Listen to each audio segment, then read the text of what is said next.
Can we start, Rosemary teacher? Yes. Okay. Libby?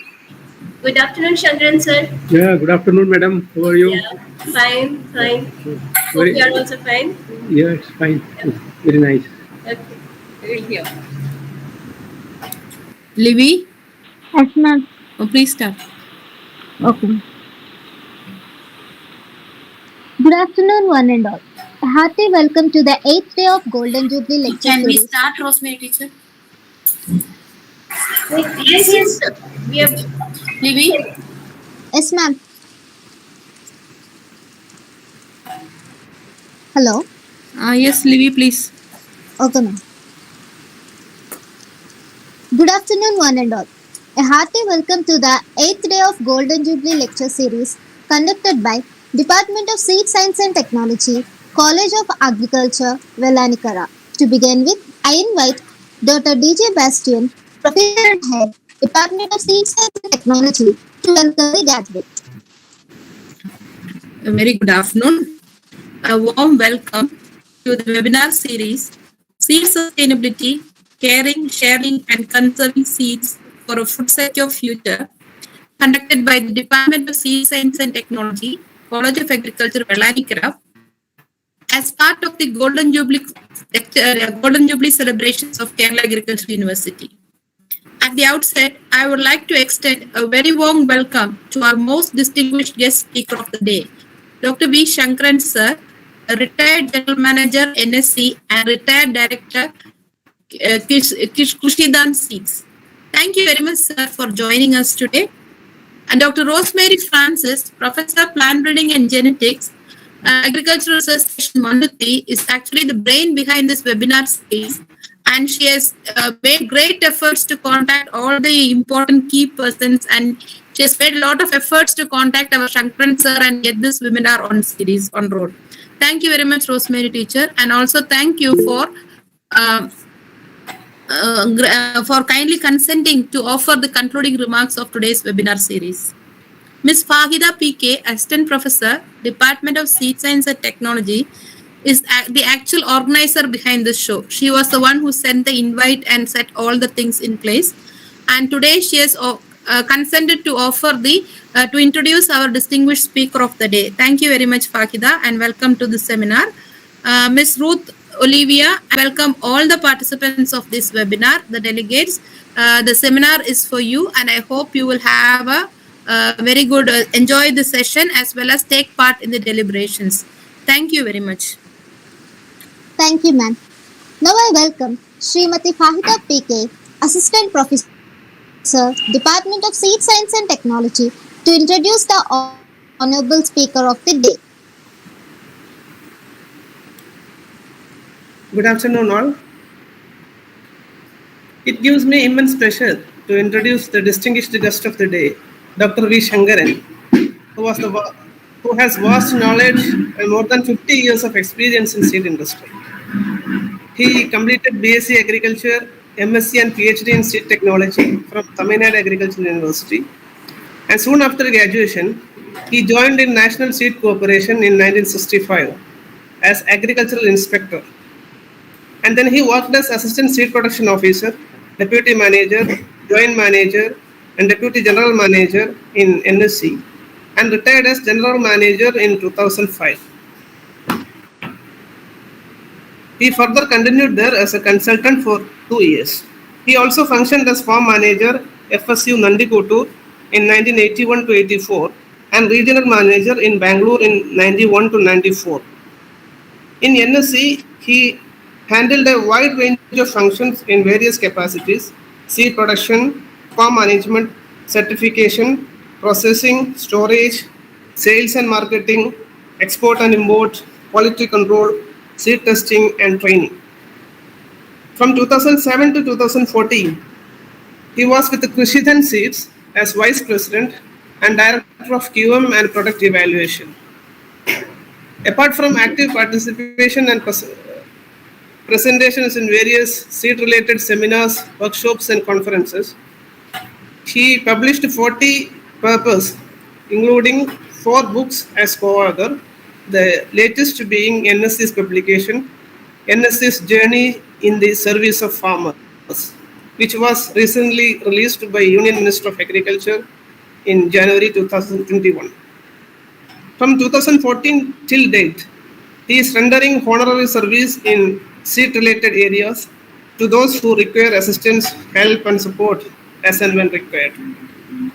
He visited so many foreign countries and is also founder member, counselor, editor, and president during different periods. And he is also fellow Indian Society of Seed Technology. With this few lines, with the utmost respect, I request Dr. V. Shankaran sir to share your valuable knowledge and experience with us. Sir, please.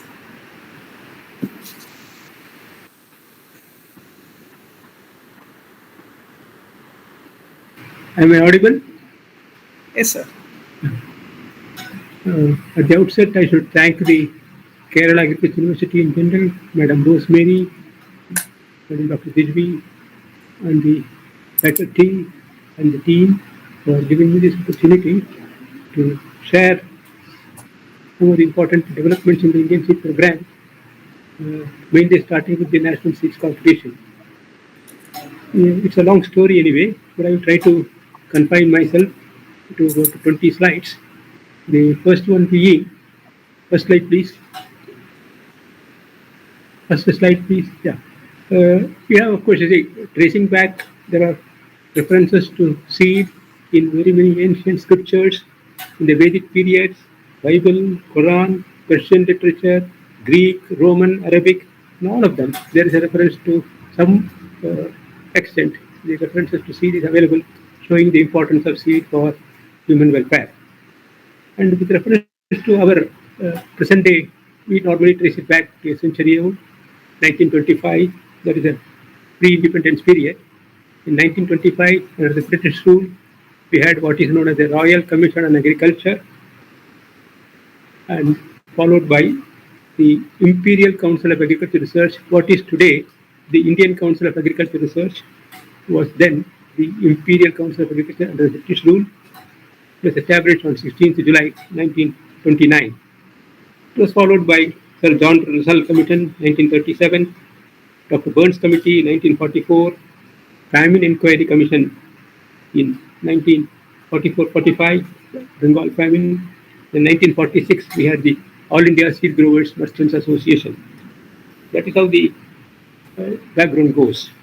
Then, soon after independence, the policymakers, they constituted what is known as the Food Grain Policy Committee in 1947, followed by the 5-year plan, the famous 5-year plans of the Indian government system, the Grow More Food campaign and all that. The first 5-year plan, we had the Indian Agricultural Production Team, headed by Dr. Sherman Johnson of USAID, and it was followed by Professor A.S. Carter, who was the basic formulator of the Indian seed law. Then in the first to fourth 5-year plans were continuous from 1951 to 74, but then the government thought there's a gap needed, so there was a break in the 5-year plan. It was substituted by annual plans between 66 and 69. Then came the real impact making project, that is the All India Coordinated Maize Improvement Project, in which the total dependence was with the Rockefeller Foundation, USAID, and Ford Foundation, because the US was quite strong in maize, and I mean, as you know very well, the hybridization was quite successful in maize, and therefore, even though maize was not an important crop of India at that time, but still, because of the technology availability for import of technology available from the US, India started the Maize Improvement Project under the ICAR in 1957. And soon after, we had the 4 double-cross maize hybrids with about 8 single crosses. This resulted in the idea of forming an institution to to produce seeds of inbred lines, single crosses, and hybrids. That is where the starting point for NSE was in 1953. And just before that, in 1961, the FAO declared 1961 as a World Seed Year. Soon after the formation of NSE in 1963, just a newborn baby, the technology was very limited available with NSE. At that time, we started in Kharif 1963 in the National Dairy Research Institute, Karnal, and Uttar Pradesh Agriculture University. Nowadays, it is Uttarakhand University, the Uttar Pradesh Agriculture University. At that time, NSE started the initial multiplication of maize parental lines. It was soon followed by, in fact, it is interesting to know, in those days, in 1963-64, maize parental lines were so expensive and the seed production was very difficult. Therefore, seed was supplied on 1,000 viable kernel basis, TVK basis we used to call it, in 1963, 65, or even after 66. The seed was counted as 1,000 viable kernels. Suppose the germination was 90%, so we used to supply 1,110, so that you get 90% germination. 1,110 seeds supplied, so 1,000 viable kernels will be there. So that's the kind of a concept that was there. Of course, subsequently, the production possibilities were better. Therefore, the TVK concept was necessarily discontinued. Now it's on kilogram basis. The success in maize resulted in the ICAR sponsoring what are known as All India Coordinated Research Projects on sorghum, bajra, rice and wheat. Sorghum in 60-61 with the first hybrid in October 64, followed by bajra in 1960-61 with the first hybrid in 65, then rice and wheat projects in 1965. So this is basically the crop improvement research is the foundation for the seed program. And obviously, there are two sides to the coin. The crop improvement research and seed program, there are two sides of the coin. One cannot exist without the other. And they supplement each other, they complement each other. Both are required for the growth of the Indian agriculture. And soon after, next please. Soon after the development of these hybrids and parental lines from the research group, the need for a foundation seed was felt. And therefore, NSE established the foundation seed farms in Nandikotkur, in Andhra Pradesh in Kurnool district, and Hempur in Uttar Pradesh, now Uttarakhand. The interesting point about this Nandikotkur farm is a 166-acre area from the state government. And the interesting point is that farm was having an L shape. The total layout of the farm was like a English letter alphabet L, so that the requisite isolation that is required will be available from the two extreme ends of the limbs of L. And the Hempur farm was about 380 hectares, and that was the Hempur farm was almost near the the famous Jim Corbett Park of the Tiger Sanctuary. This was soon followed by NSE's efforts in vegetable seed in the initial years, wherein in the mid-60s, the introduction of various vegetables like peas, Bonaville, early batcher, perfection new line, then California wonder, capsicum, Detroit orchid, beetroot, purple top, white globe, turnip, carrot, nantis, cabbage, golden acre, asha yamato, and sugar baby, watermelon, Japanese white radish. So these are all the introduction, because at that time the Indian vegetable research, unlike maize, jowar, maize, sorghum, bajra, paddy, wheat, the vegetable research was crop improvement research in vegetable was very less. So therefore, India had to definitely depend on the foreign genetic resource in terms of varieties. And simultaneously, the United Nations Development Program of the United Nations, they launched Applied Nutrition Program, ANP, and in through them, NSC supplied kitchen garden packet. That was a very, very large-scale program supplying kitchen garden packets to a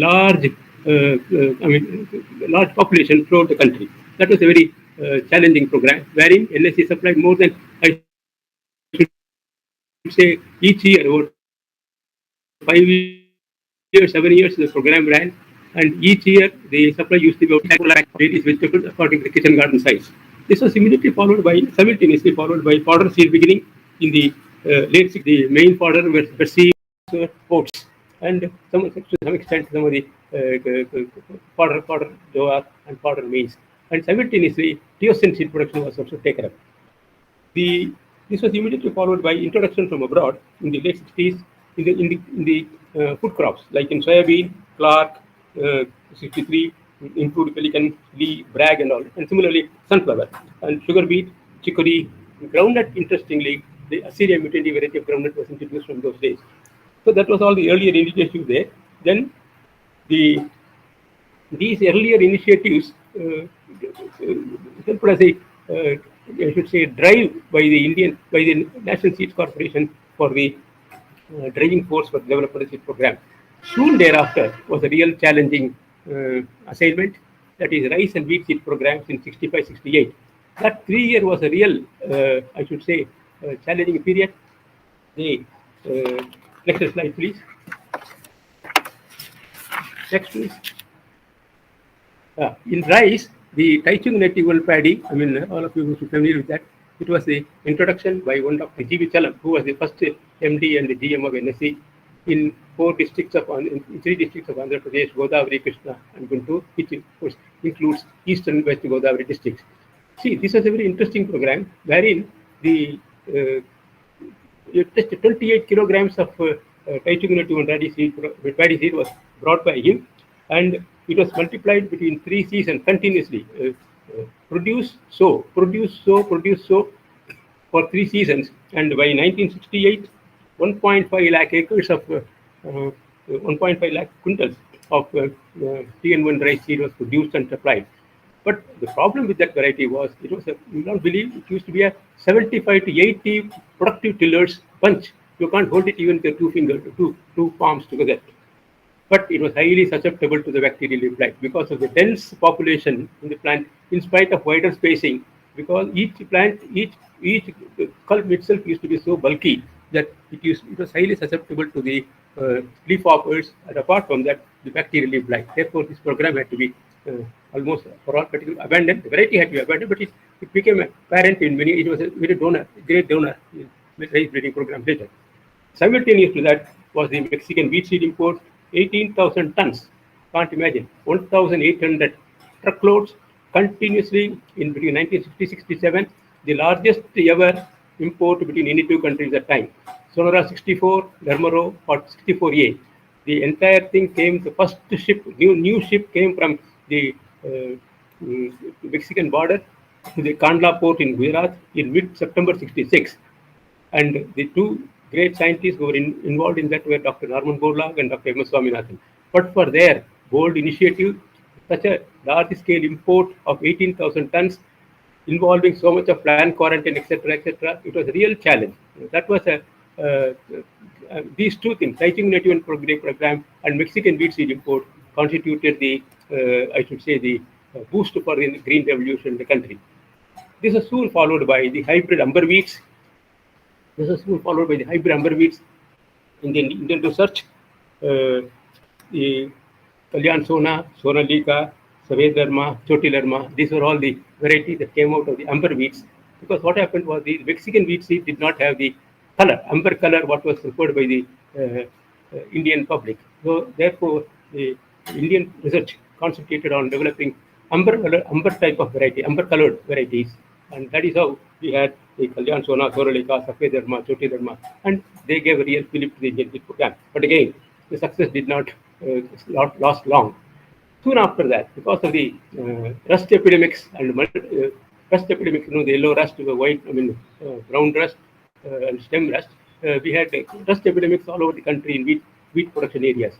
And believe me, the Nilgiris used to be the focal point, the loci, for developing rust-free materials. And then the multi-line concept was immediately launched by the ICR System Research Group, and Kalyan Sona multi-line by the PAU and IARA groups.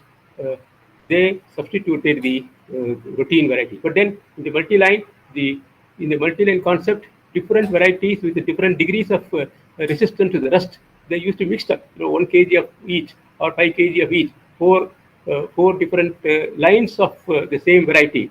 Kalyan Sona line A, B, C, D, 4 of them used to be mixed up with, let us say, 5 kilo each or 10 kilo each in different proportions.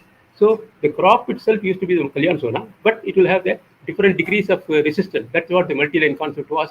But then this did not go too long, because for 2 reasons. One was managing that was difficult. Second point was actually rust control emerged much better. Then simultaneous to that, once the seed production started increasing, the NSC had to initiate several programs for seed processing. So in those days, we used to have what are the cleaners like today we don't have them, like M2B cleaner, Tripper, and then subsequently from the German Republic, we got what are known as Petke cleaners. Then of course we had the Cybring dryers, Gustafson seed treaters. These are all the initial imported machinery for seed processing in the mid 60s to 70s. Then next slide. Then when the seed was getting produced, obviously you require something about laboratory setup for testing the seed. So NSC established a quality control laboratory in New Delhi in 1968 with a capacity of 15,000 samples per annum. And it acquired the ISTA membership. It was accredited in 1970, but then the accreditation did not continue for long because you have to pass through several audits year after year, once in 3 years. So in some of the years, subsequently, the NSC's accreditation was lost. But anyway, now they are trying to get back the accreditation. But anyway, NSC continues to be the ISTA member now. Simultaneous to that, serial testing became very important because of the loose smut disease problem in wheat and some of the smut problems in jowar, sorghum and bajra, and paddy bunt problem in the case of paddy. So therefore, the serial testing, and then Cercospora kikuchi, soybean purple blotch problem in soybean. So all these things emphasize the need for a seed testing unit, and therefore serial testing was started with the Danida system. That is a Danish Institute of Seed Pathology for Developing Countries. The famous Dr. Neergaard, Dr. Paul Neergaard, he was instrumental in launching the serial testing unit for NSC in the mid 70s. Soon thereafter, because one laboratory was not sufficient to handle the entire thing, therefore NSC established the quality control laboratories in Secunderabad, followed by Bhopal, then Calcutta, Pune, and more recently Suratgarh between 1984 and 2014. But then, considering the too many laboratories, a bit of confusion. Therefore, Calcutta laboratory and Pune laboratory were discontinued. But so we have only 4 laboratories. Now, total of 11,57,000 samples have been tested in the 51 years between 67-68 to 2018-19, by all the labs put together.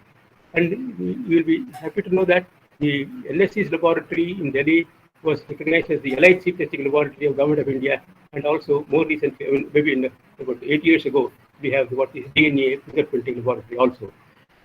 And the Government of India's Agriculture Development Program 60 and 70, Intensive Agriculture Development Program, and High Yielding Varieties Program of 66-70. This was a very important, trigger for development, because once in the High Yielding Varieties Program, the main emphasis was to cover larger, cover larger areas under high yielding varieties according to the state requirement. So the Government of India identified high yielding varieties for various states or for more than one state, the same variety. And in the case of maize, sorghum, paddy, wheat, maize, sorghum, bajra. These were the 5 crops which are considered as the high-yielding food grain crops. And in these 5 crops, state-wise, they identified different varieties for covering large areas. And in that context, naturally, how the variety will reach the farmer? The variety has to reach the farmer only through seed.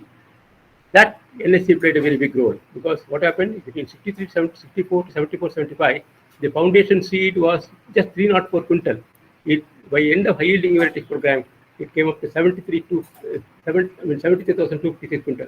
Similarly, certified seed, which was just 135 quintal in the beginning, it came to 7,11,000 quintal, 12,000 quintal by 74, 75. That was the kind of a NSC's role in high yielding varieties program, because the variety has reached the farmer only through seed, and NSC came very much forward for doing the job.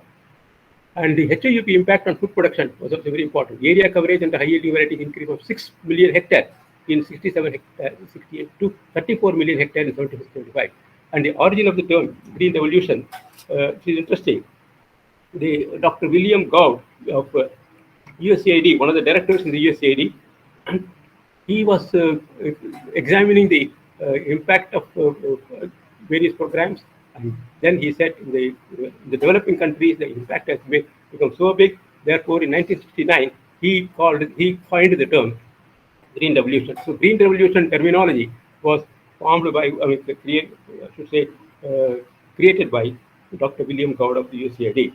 Then, when the whole thing was developing like this between can you imagine, between 1963 to 68, the tremendous impact of seed was felt. Therefore, the government of India thought it is very much necessary to take a review of the whole thing, and therefore they constituted a seed review team in 1968 with NSC chairman as the leader of the team. The seed review team traveled to various parts of the world, important seed development, wherever the seed improvement program is very good, and then the various states in India, and they developed 101 recommendations. In fact, it's a very historical document. Seed review team 1968 is even today the basic concept given there is applicable there. So it made 101 recommendations. All of them are of great value. And then in this process, it's a very interesting development took place. NSC's initiatives and role in jute seed in mid-60s, 70s, and contribution to jute sector development. See, very interesting. See, because actually India continues to be one of the important jute fiber production in the world. It's a very good foreign exchange earner. There are only few countries: Bangladesh, India, Nepal. These are the only 3 countries where jute crop is cultivated, jute fiber is produced, and India is jute is a very important foreign exchange earner for India. So therefore, the NSC undertook the survey of ideal areas for jute seed production, and believe me, in the jute commercial crop areas of Bengal, Assam, and Bihar, jute seed cannot be produced. Jute seed is formed already, because the crop is sown sometime in the month of April, May, or June, July, and by the time it is harvested, it is exposed to the wet weather, and the seed quality will be very poor. So therefore, the farmers were struggling to produce quality seed there. So, in consultation with the Jute Research Institute of Barakpur, ICIR, NSC identified various seed production areas, ideal seed production areas, starting from Uttar Pradesh onward down Madhya Pradesh, Maharashtra. And today, it is I should say, one can feel proud of saying that NSC did a marvelous job of identifying large areas of ideal for seed production, jute seed production in Maharashtra, especially the Vidarbha region of Maharashtra, and then starting from Aurangabad, Akola, Nagpur, etc., and then down in Karnataka and parts of on the eastern part of Andhra Pradesh. So, bulk of about 80% of the jute seed production is concentrated in these 3 these 3 states in the country, and jute seed area is consistent, and therefore annually you require about 40,000, 50,000 quintals of jute seed only for the West Bengal, Assam, and some parts of Bihar, and the entire jute seed is produced only in the south now. So this is a very good, important development. Simultaneous to that is a seed potato program. And one thing interesting about jute seed is jute seed is not known very much in the European continent, and ISTA, International Seed Testing Association, did not have any rules for testing jute seed, because NSC started the jute seed and NSC contributed quite amount of information and data to the ISTA for developing the seed testing rules for jute seed. This is this is an important development in the jute seed testing. The data were furnished by NSC for developing the jute seed testing rules by the ISTA. Then the seed potato production. Sorry, go back, please. Go back, please. Back. Previously, yeah. Seed potato program from the late 60s to it's a very important development because the bulk of the seed potato that is sown in the country is produced in the northern belt, most probably. Most of it is from the Jalandhar, Amritsar, part of Punjab and Haryana, Karnal, etc., etc. But the problem with those jute variety is the seed potato crop is highly susceptible to the various forms of viruses. The mild mosaic, severe mosaic, leaf roll, and various virus diseases that are common in potato. See, potato is one important crop, which is a very typical example for virus. Tuber transmission of viruses. And the interesting part is most of the viruses are vector transmitted. The mild mosaic is contact transmitted. Other viruses are vector transmitted, aphids, and those aphids they come like locust swarm. Aphids they start appearing sometime in the month of late December. And or even I should say mid-December from Pakistan border, I should say somewhere in Amritsar, and they travel eastwards slowly towards Punjab, Haryana, Uttar Pradesh, Bihar. By the time the aphids they reach Bihar, it will be some middle of January. So the main like mosquito is you are trying to escape from malaria by controlling mosquitoes or by having mosquito nets for sleeping. Similarly, in the potato program, the Central Potato Research Institute, Shimla, they developed what is known as the seed plot technique. When Dr. Pushkarnath was there those days, and the seed potato production was successful because of what is known as seed plot technique. In seed plot technique, the simple principle is harvest the haulms, deharming. That is, haulm is the aerial portion of the potato plant. So by the time the aphids come, remove the by the time the aphids come, remove all the aerial portion. The leaves will not be there. So when the aphids come, they will leave to transmit the virus. But the problem with that is, by the time the crop is, sometime the crop is sown, let us say in October, and by the time the full bulking, see, one day of haulm is not there in the field, means it is equal to 2 tons of potato per acre. So no farmer, no seed grower would like to remove the haulms. So therefore, we used a very tough time in enforcing this discipline of seed plot technique, that is removal of haulms. The Central Potato Research Station in Jalandhar used to keep on watching the aphid occurrence. When the threshold limit for aphid has come, they will say 30 aphids per compound leaf. If the 30 aphids are found in the other area, then the threshold limit has come. Thereafter, it's a question of live and let live. See, you can't have aphid free totally, but escape from aphid, which is the potential for contamination. So to that extent, the seed potato production was very successful in various parts of Jalandhar, Amritsar, Karnal, Haryana part, and then Uttar Pradesh and parts of Bihar, in the eastern part of, western part of Bihar. So the seed plot technique was promoted by NSC. That's again a great. Next one, please. Yeah. Then this is again interesting development. Temperate cauliflower seed production. See, at that time, India did not have much of cauliflower seed program, and bulk of the cauliflower was in the group of cauliflower snowball group, and that was all imported from Europe. Most of it was imported from Europe. But then we had to identify, because import substitution was necessary, we wanted to make our own cauliflower. Therefore, NSC undertook the survey of various cauliflower production possibilities in the hills of Himachal Pradesh, because most of the cauliflower, the what you call for bolting requirement is a low temperature, 4 degrees Celsius for daily 25 days. So that was possible after a lot of survey. We all, many of us, including me, we all surveyed those areas, and in Solan, Saffron Valley, and Kashmir, parts of Srinagar Valley, and Kalpa Valley in Himachal Pradesh, Kulu, in those areas, we were able to spot pockets. It is not just the entire district cannot be had, but some small pockets where the ideal temperature requirement was possible, and those the temperate cauliflower seed production was taken up in those areas.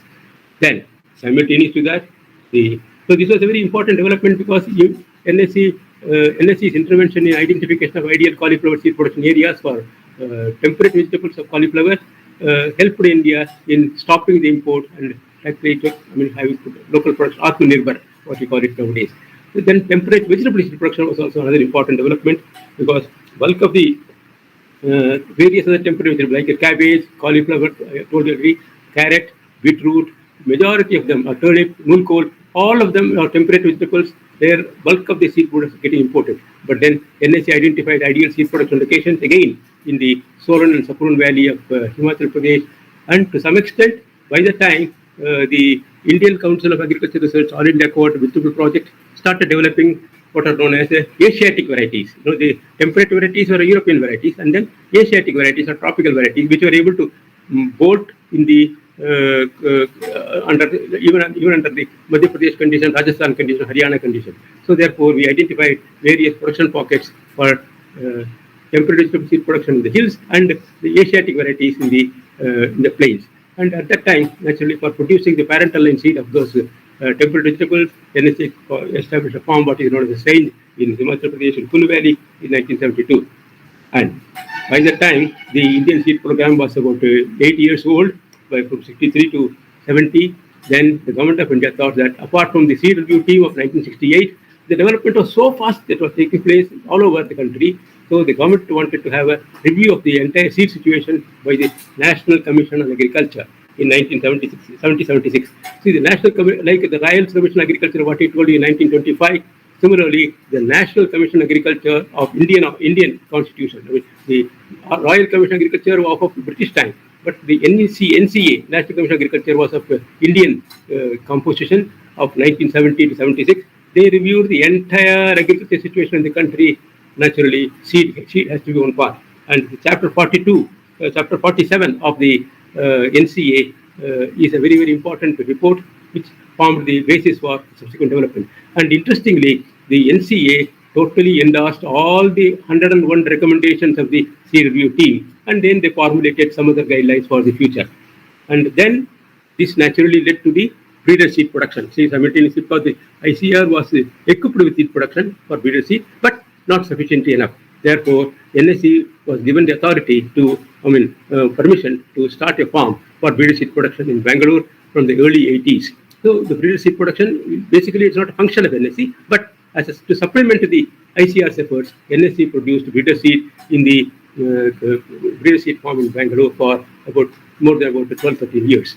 And then simultaneously, because NSE was an important user of the breeder seed of the public research, the NSE was kept as a member of the breeder seed monitoring teams for various crops all over the country. Then, interesting development at this stage is the true potato seed production and hybrid rice seed production in the early 70s.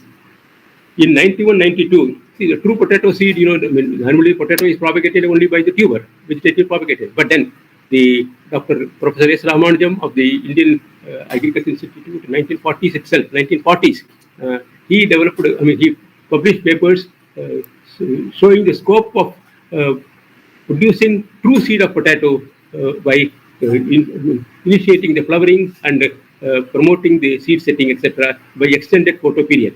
So therefore, the NSE undertook the TPS production because naturally potato tuber, for 1 acre, one may require a truckload of tubers. But then with just 200 grams of true seed of potato, the seed is even smaller than the brinjal seed or the chili seed. It is smaller. So therefore, even 20 to 40 grams of true seed of potato is sufficient enough for the per acre of potato. But then the problem of producing seed is not that much, but then problem of popularizing the true seed, because farmers were more happy with the tuber production and tuber sale rather than using the TPA. Therefore, even though the program, technology-wise, it was successful, but commercially it was not very much.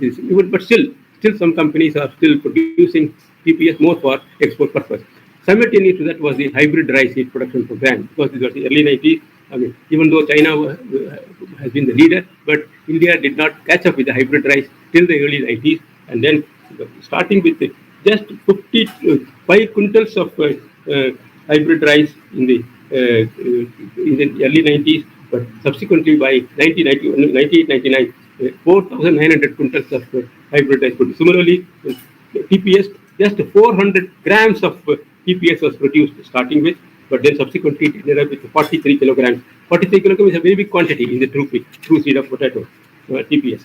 Then simultaneous to that is a very important development of seed certification by NSE, because at that time the need for certification was very much felt, and at that time the government of India asked the NSE to take up the seed certification, even though in principle a producer cannot be a certifier. But in this case, as a special situation, the NSE was given the responsibility of certifying the seed crop of anybody and everybody according to the law, pending formation of seed certification. This is for about 15 years. 1965-66 to 80-81, NSE undertook the job of certifying the seed production according to the law, according to the seed law. And next one. Next, please. Yeah. Now, once we have the development that have taken place all through so many years, naturally, NSE had a very important pioneering role in formulating seed quality standards, starting from land requirement, number of field inspections, then seed crop requirements, seed requirement, seed standards, field standards, etc., which includes the various quality components, and then quality verification procedures, quality management procedures, which includes field inspection, seed testing, and then simultaneously the seed treatment schedules, the processing procedures, packaging systems, storage guidelines. All these were developed. Interestingly, in 1969, just when the NSE was just 3 to 4 years old, the only 44 crops we had the certification standards, followed by 1971 another 7 more were added, 56. Then between 1971 and 1975, 23 crops were added. By 1975, 79 crops we had a certification standard. By 1988, the function was taken over with the Central Seed Certification Board, and they published 111 crops certification standards. And then by 2013, we have the standards for 198 crops. 98 standards are available in the so the development of Indian minimum seed certificate standards is a very, very important activity in which NSA has played a very big role. And this all started with the International Crop Improvement Association of USA, followed by Canada.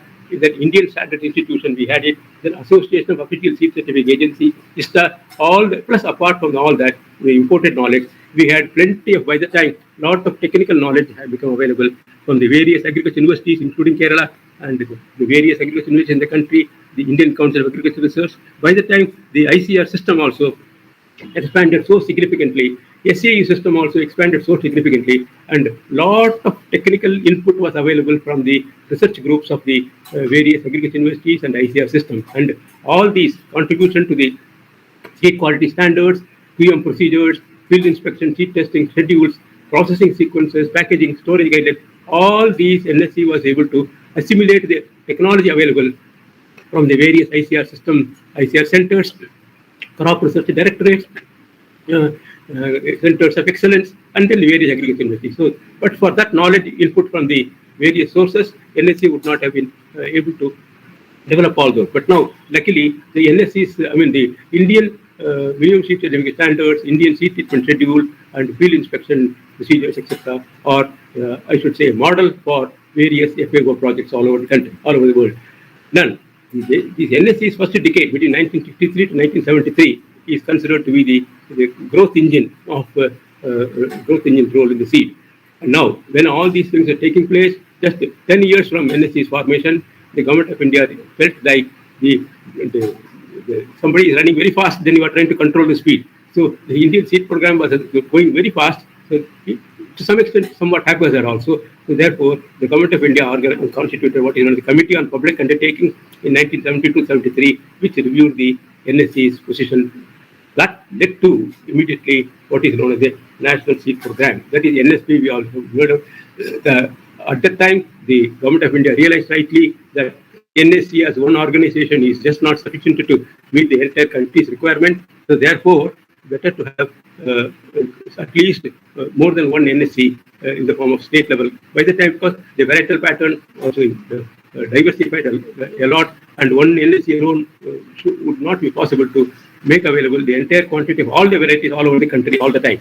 So therefore, the government of India rightly thought of decentralizing the production in the form of what are known as state seed corporations. Therefore, the government of India approached the World Bank for assistance, and taking the clue from the Tare Development Program, Tare Development Corporation Program of the Pantanagar. And that resulted in the first phase, 4 states, second phase, 5 states between 1975 and 80, with the World Bank assistance, emergence of state seed corporations and certificate agencies in the state. And all this was, I should say, we have a project monitoring cell in NSC, and NSC was instrumental in forming the, I should say, formulating the National Seed Program, getting it implemented through the Government of India and the various state governments. So NSC was almost the, I should say, the pioneering role in implementing the, formulating and implementing the National Seed Program. So we had what is known as a joint working party, JWP, that developed the entire project for World Bank assistance. And then, of course, naturally, it is not as easy as I am saying. The World Bank also would not just get away donate the money or share the funds. So they are naturally undertake the survey whether India is deserving the loans, etc. So that is how what happened in because of this. At that stage, in 1974-75, just at the launch of the National Seed Program, NSC was producing about 8 lakh quintals of seed of various crops, varieties. The single largest seed production in India, 50% of the national production was produced by the National Seed Production was produced by the NSC in the just launch of the National Seed Program. Next, please. At that time, naturally, when so much of data was getting developed, simultaneously, NSC thought of having some kind of a data processing unit in head office. In 1976, it was launched because naturally the World Bank assisted National Seed Program generated so much of data. Naturally, that time it was necessary to have some kind of a IBM support in the form of a data processing unit in 1975. Now, at that time, the certificate agencies were also just emerging. Between 1979 and 80, the Government of India asked the NSC to have a seed certification consultancy for various states, in which I had the pleasure of being a member of the consultancy team, and we surveyed the various states, and then we prepared the seed certification consultancy report, what we call a seed certificate handbook, which formed the basis for all the certification procedures in the country by the newly developing seed certificate agencies. At that time, the third phase, by the time what happened is state seed corporations and state certification agencies developed, then the Government of India realized that private sector need to be prioritized. So therefore, NSP phase 3 was launched between 88 and 90, in which the private sector was getting a better priority. So that previously the state seed corporations are managed by the state governments, 9 of them, 4 in the first and 5 in the second phases were there. But then the private sector had to be promoted. So therefore, they launched the NSP phase 3 with a priority for private sector.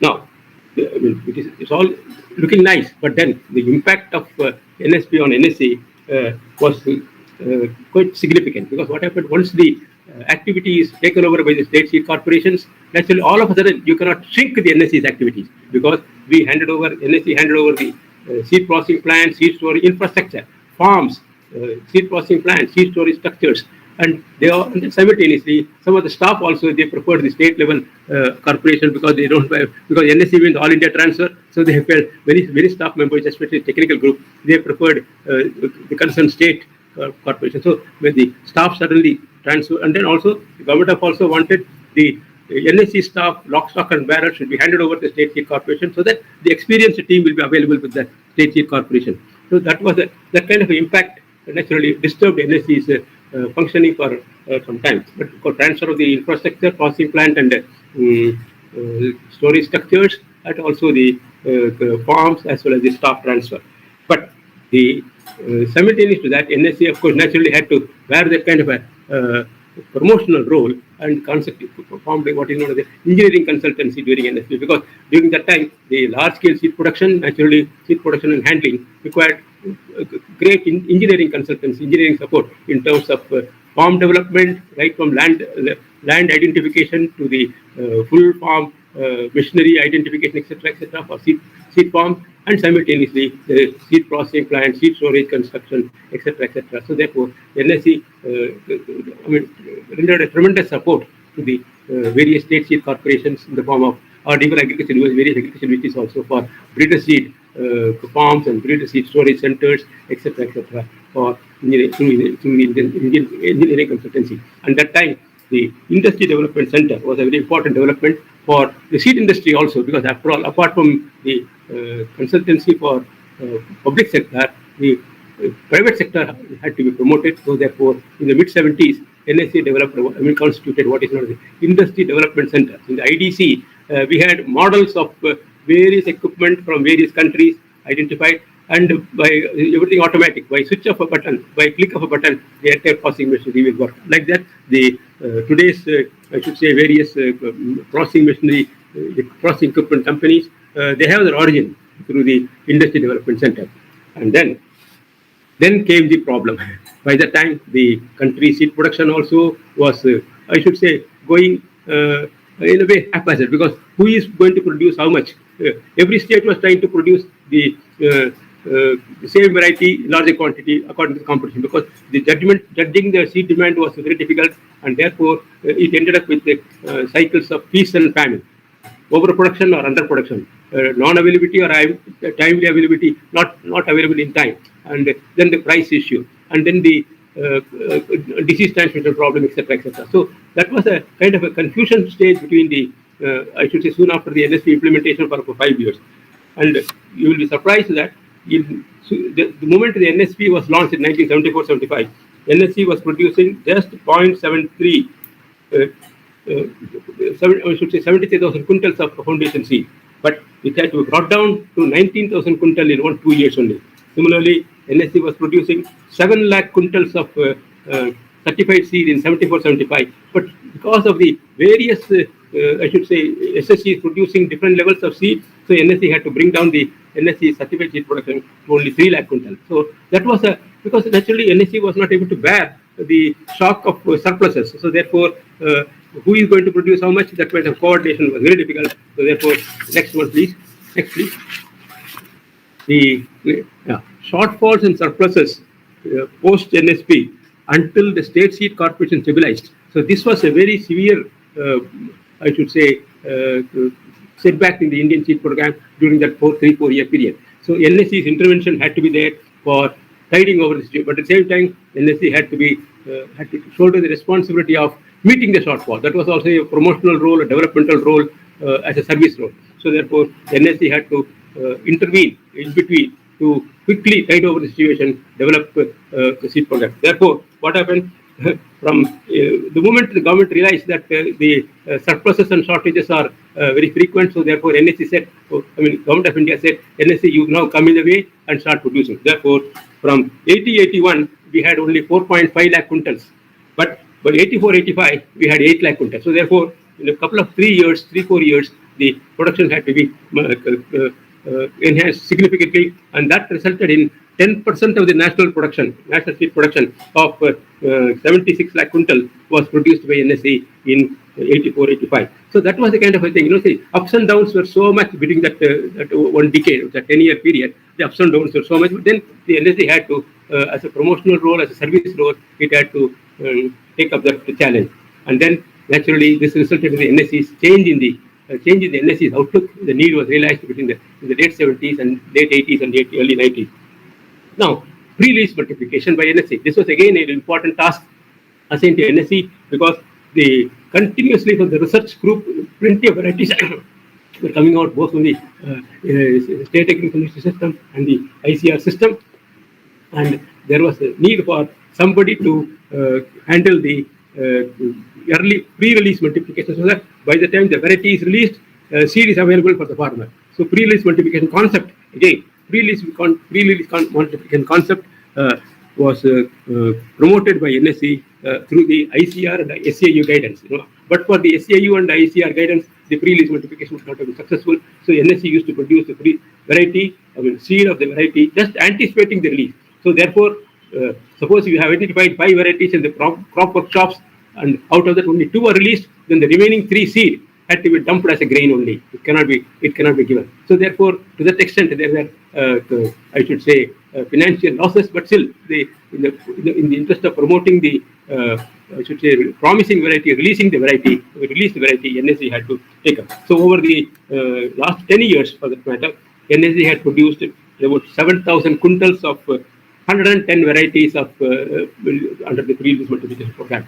Then simultaneously there was a natural technology transfer in the form of publication. NSE had what are known as periodicals, what is known as Seeds and Forms periodical in 1975 to 1992. Then Beej Patrika from 1986 to 92, and subsequently it is revived in 2016. Yeah, next,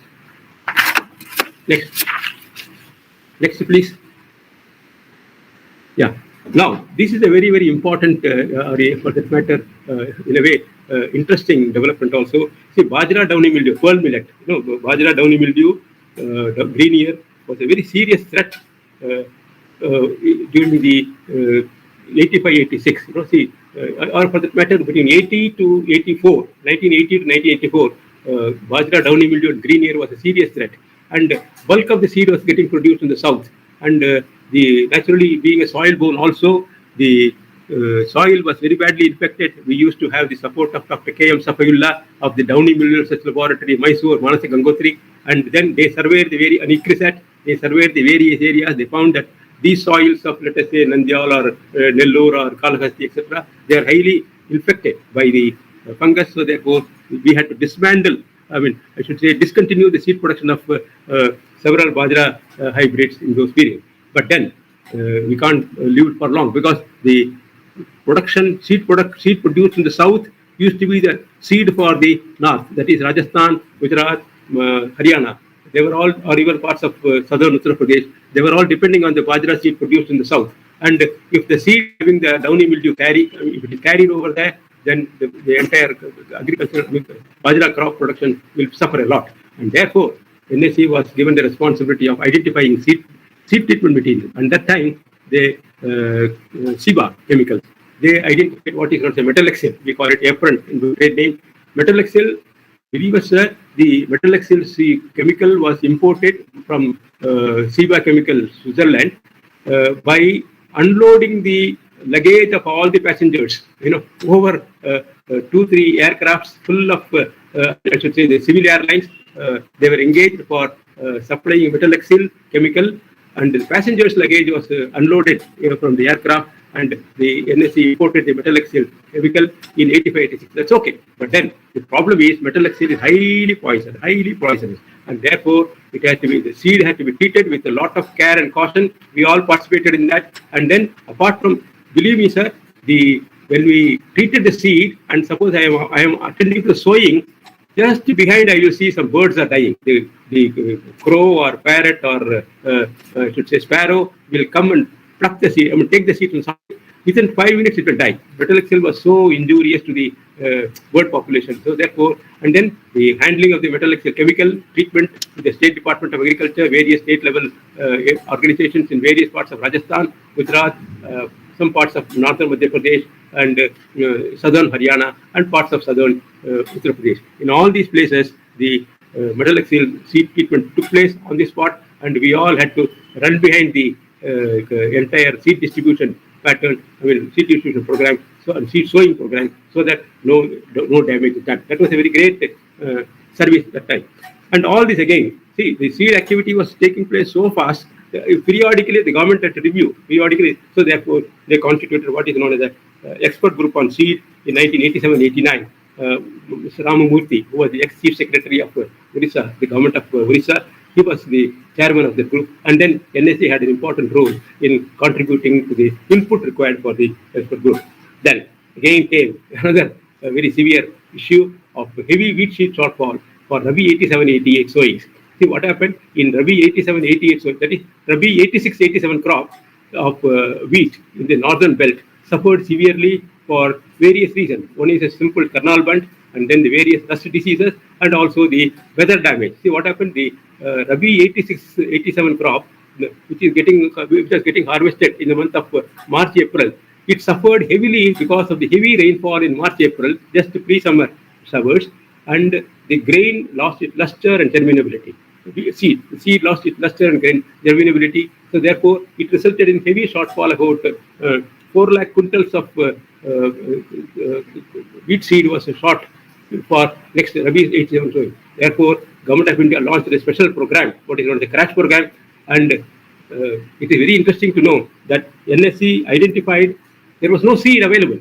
Therefore, as a special case, wheat grain from Food Corporation of India, 4 lakh quintals was identified in various godowns of the northern belt and of the suitable variety, and then the quality was evaluated by small lots of just 10 quintal lots, 5 quintal lots only. I taken, and then large number of samples, more than about 8,000 samples were analyzed. Believe me, the Food Corporation of India godown stock, 8,000 samples were analyzed from various parts of the northern belt where the FCA wheat grain was stored, and all had to be done between June 1987 to September 87. Within 3 months, the stocks had to be identified, they had to be cleared, the samples had to be drawn, tested, and the stocks had to be cleared, and then cleaned, graded, and made a seal. Physically, they should be made a seal, and germination can be tested. So, out of analyzing 4.6 lakh quintals, ultimately, NSE was able to salvage 3.9 lakh quintals and supply to Bihar 2.95 quintal and Jammu Kashmir 0.95 quintal. So this was a great crisis that was averted. But for that intervention, the country would have suffered severe wheat grain production in that season, from that season. So that was again a very important contribution. I should say, when I say the important contribution, how the crisis was averted. That's important. See, it's a contribution for averting the food crisis in the country.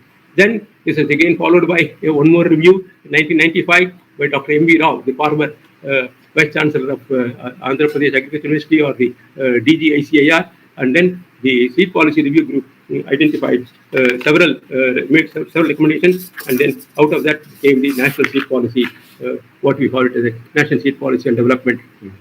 Now, next slide. Next, please.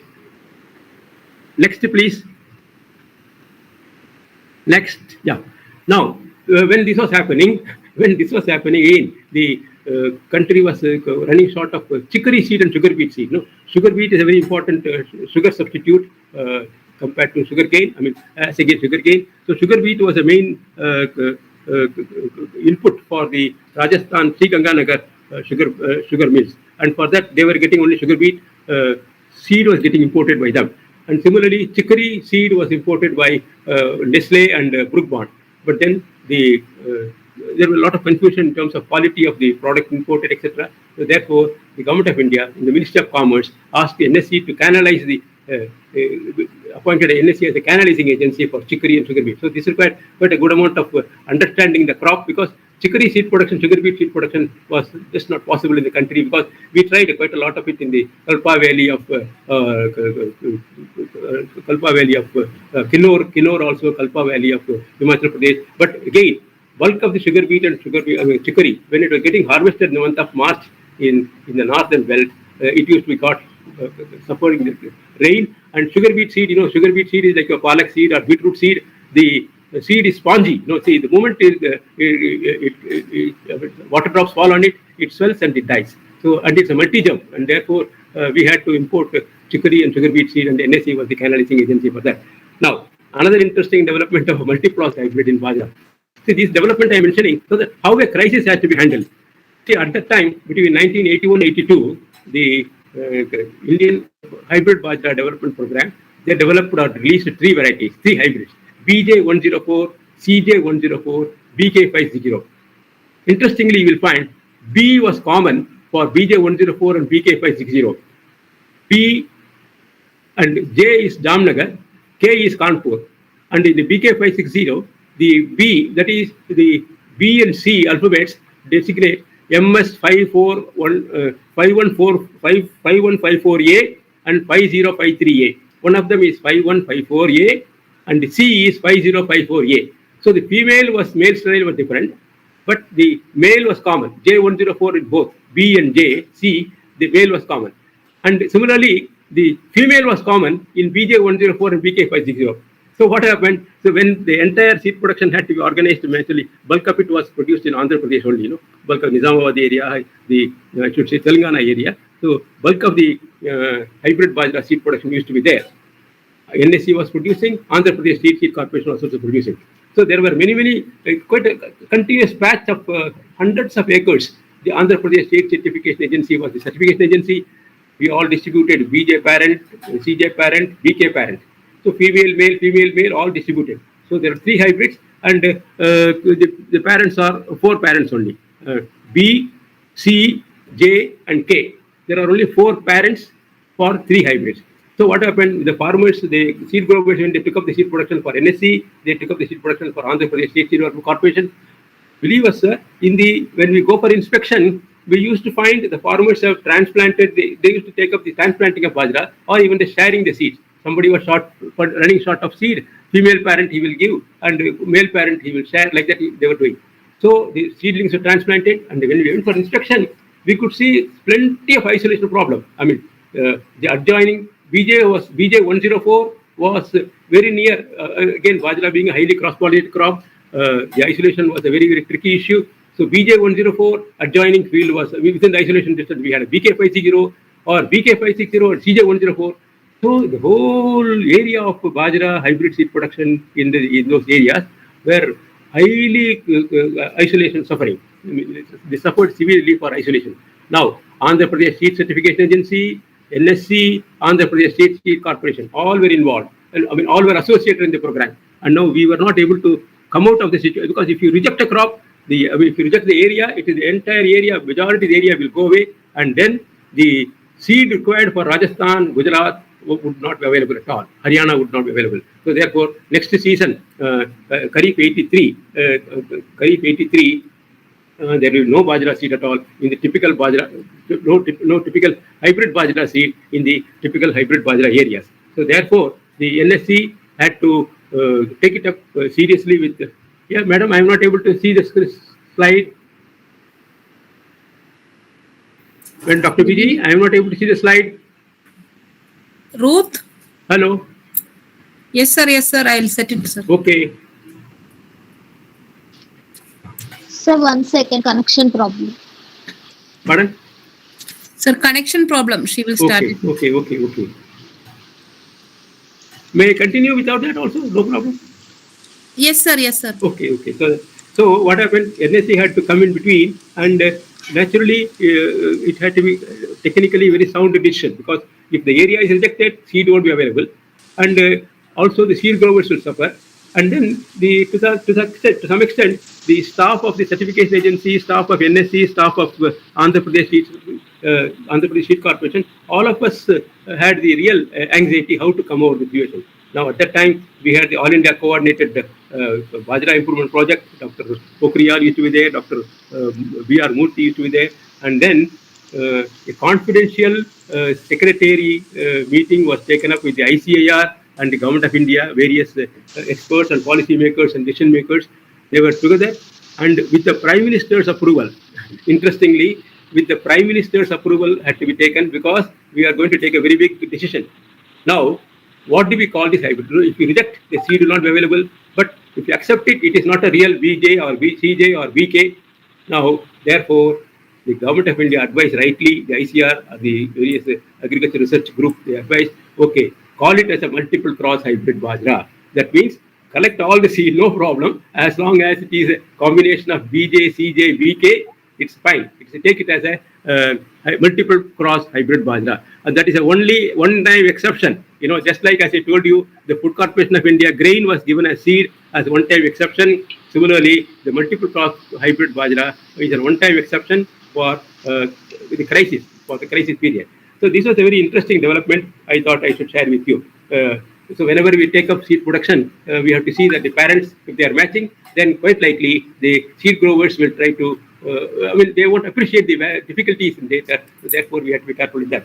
Now, at this time, the NSC and Kisan, that is your Kisan jelly, marmalade, and ketchup, we had a very interesting tie-up for tomato seed and fruit production. That is, the ketchup, Kisan people were interested in producing fruit for their Kisan, ketchup purposes, tomato. But at the same time, NSC was interested in the same variety for producing seed. So therefore, we came together, NSC, Kisan, and the grower, the farmer, who is a fruit producer for Kisan and seed producer for NSC. So a person A was given the seed, a foundation seed by NSC.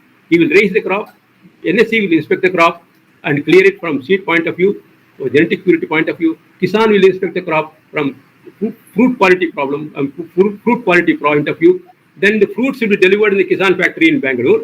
NSC person will be there, Kisan person will be there. They will identify the fruits and sort out the fruits, and the good fruits will go for juice extraction. At that time, the pulp extraction.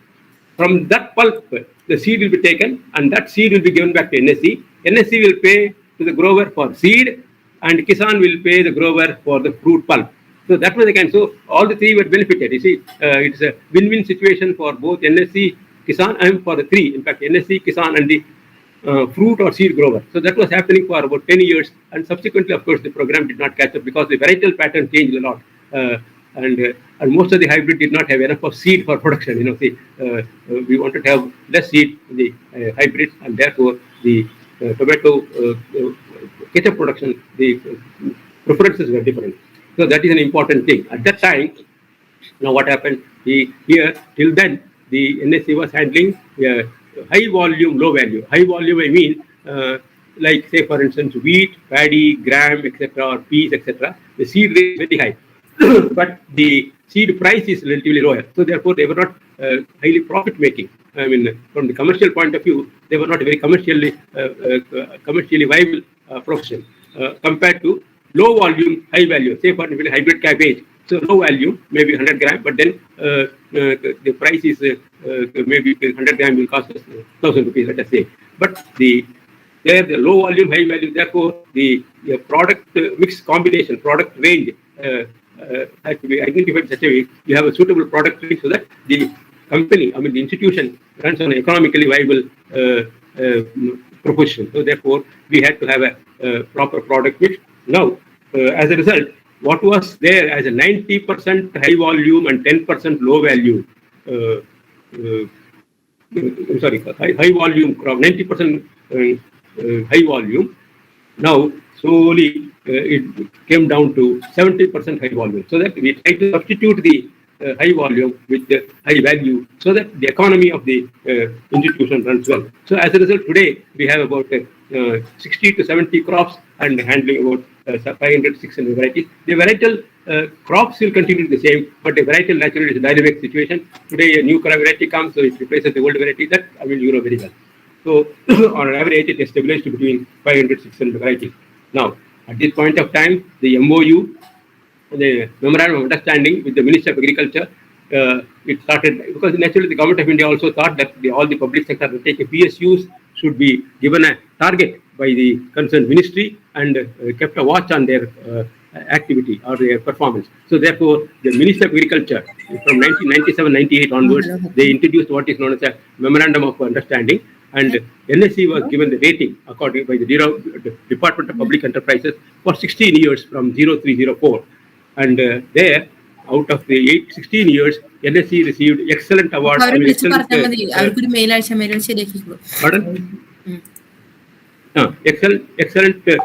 mark for 6 years, very good mark for 8 years, and good mark for 2 years. Next, please. Next, please. Next, please.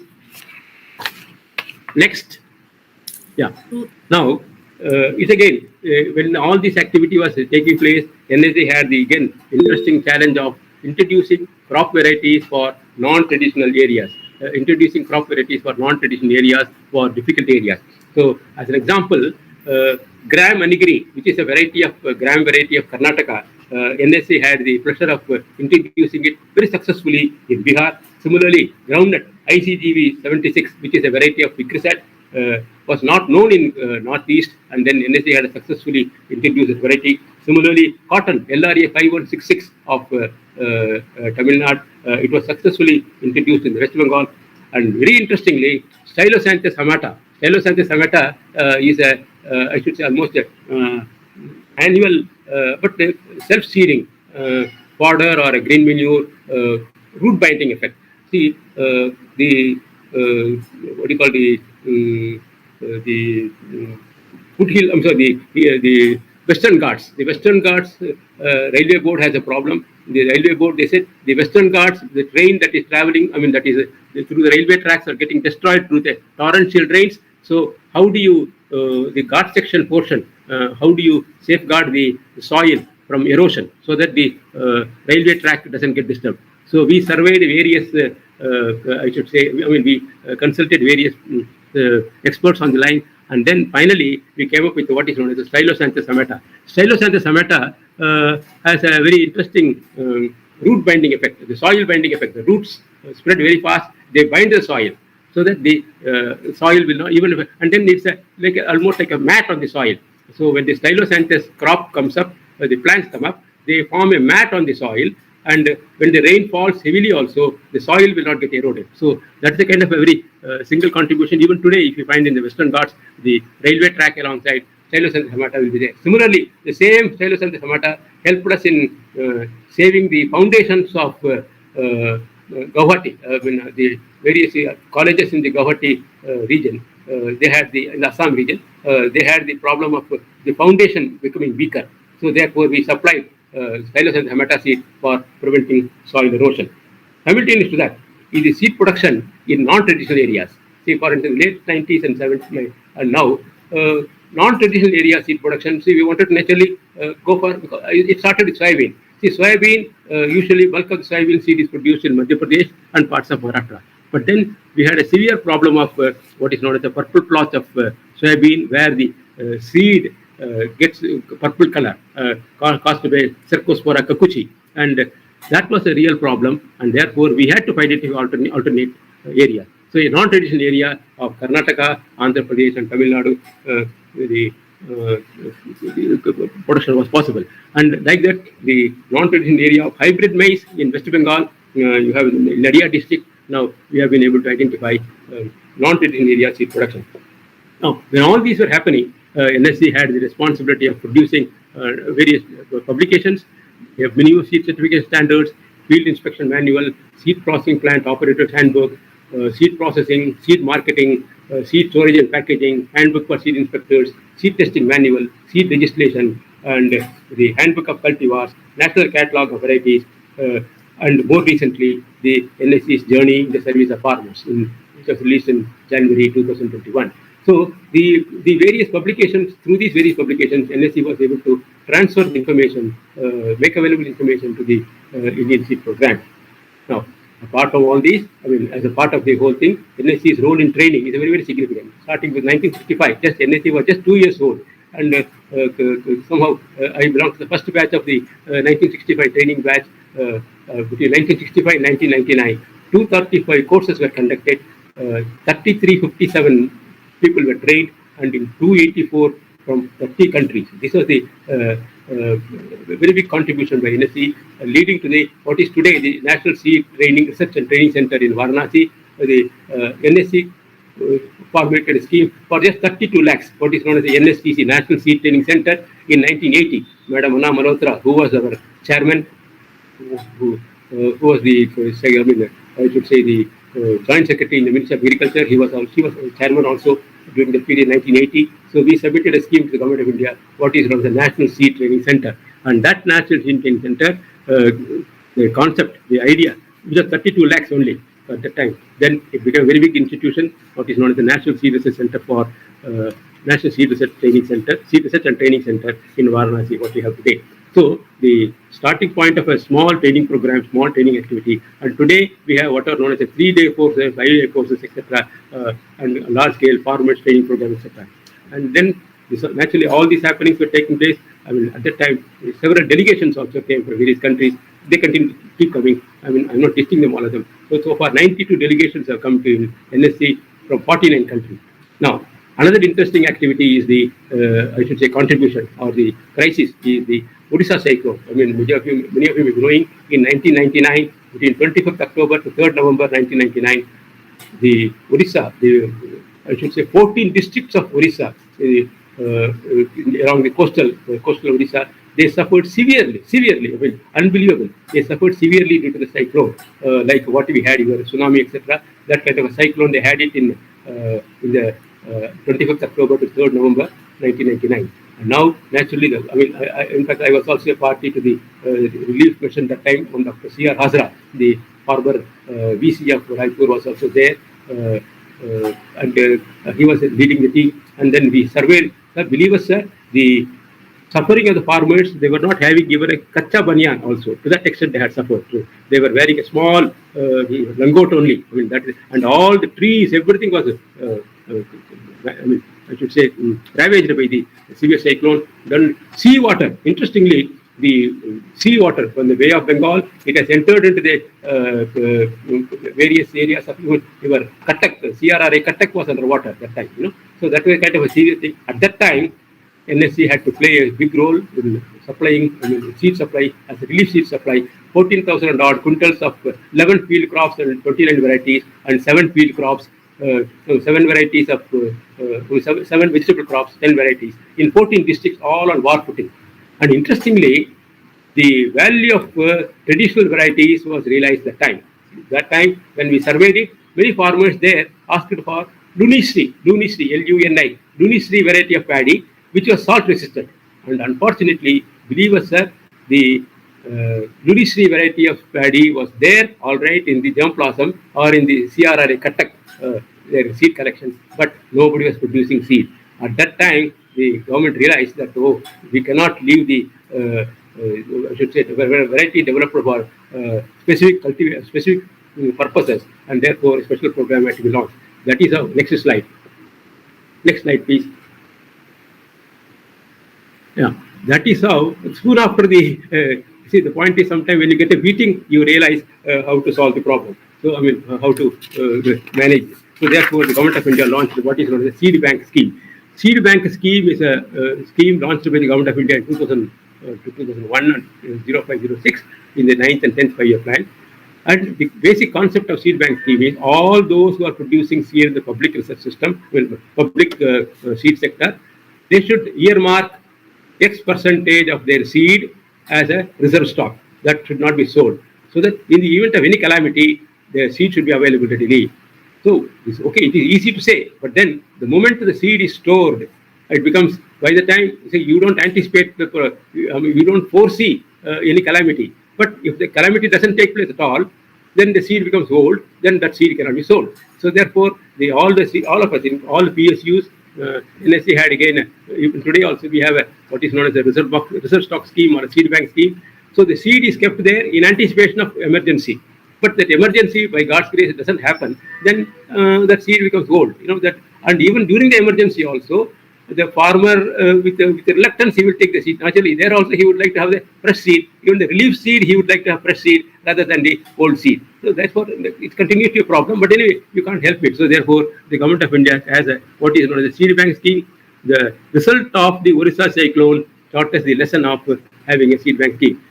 And simultaneously, the SAARC countries also realized that, India has done that, so I think we also should have it. So the SAARC countries, they had a summit in Maldives in 2019, 2011, and at that time, it was decided that there should be a regional seed bank in India. And that regional seed bank in India is managed by the NSC as a national designated agency. This is a very big responsibility because the NSC had to coordinate with all the other SAARC countries, make sure that their seed is kept there only. They will not come to India, but each of those SAARC countries identify a particular quantity of a particular variety or a hybrid or something for a particular period, and in a particular place they will hold it. So NSC had to manage, coordinate with all the SAARC countries so that the regional seed bank is having the required quantity of seed for the emergency in those SAARC countries.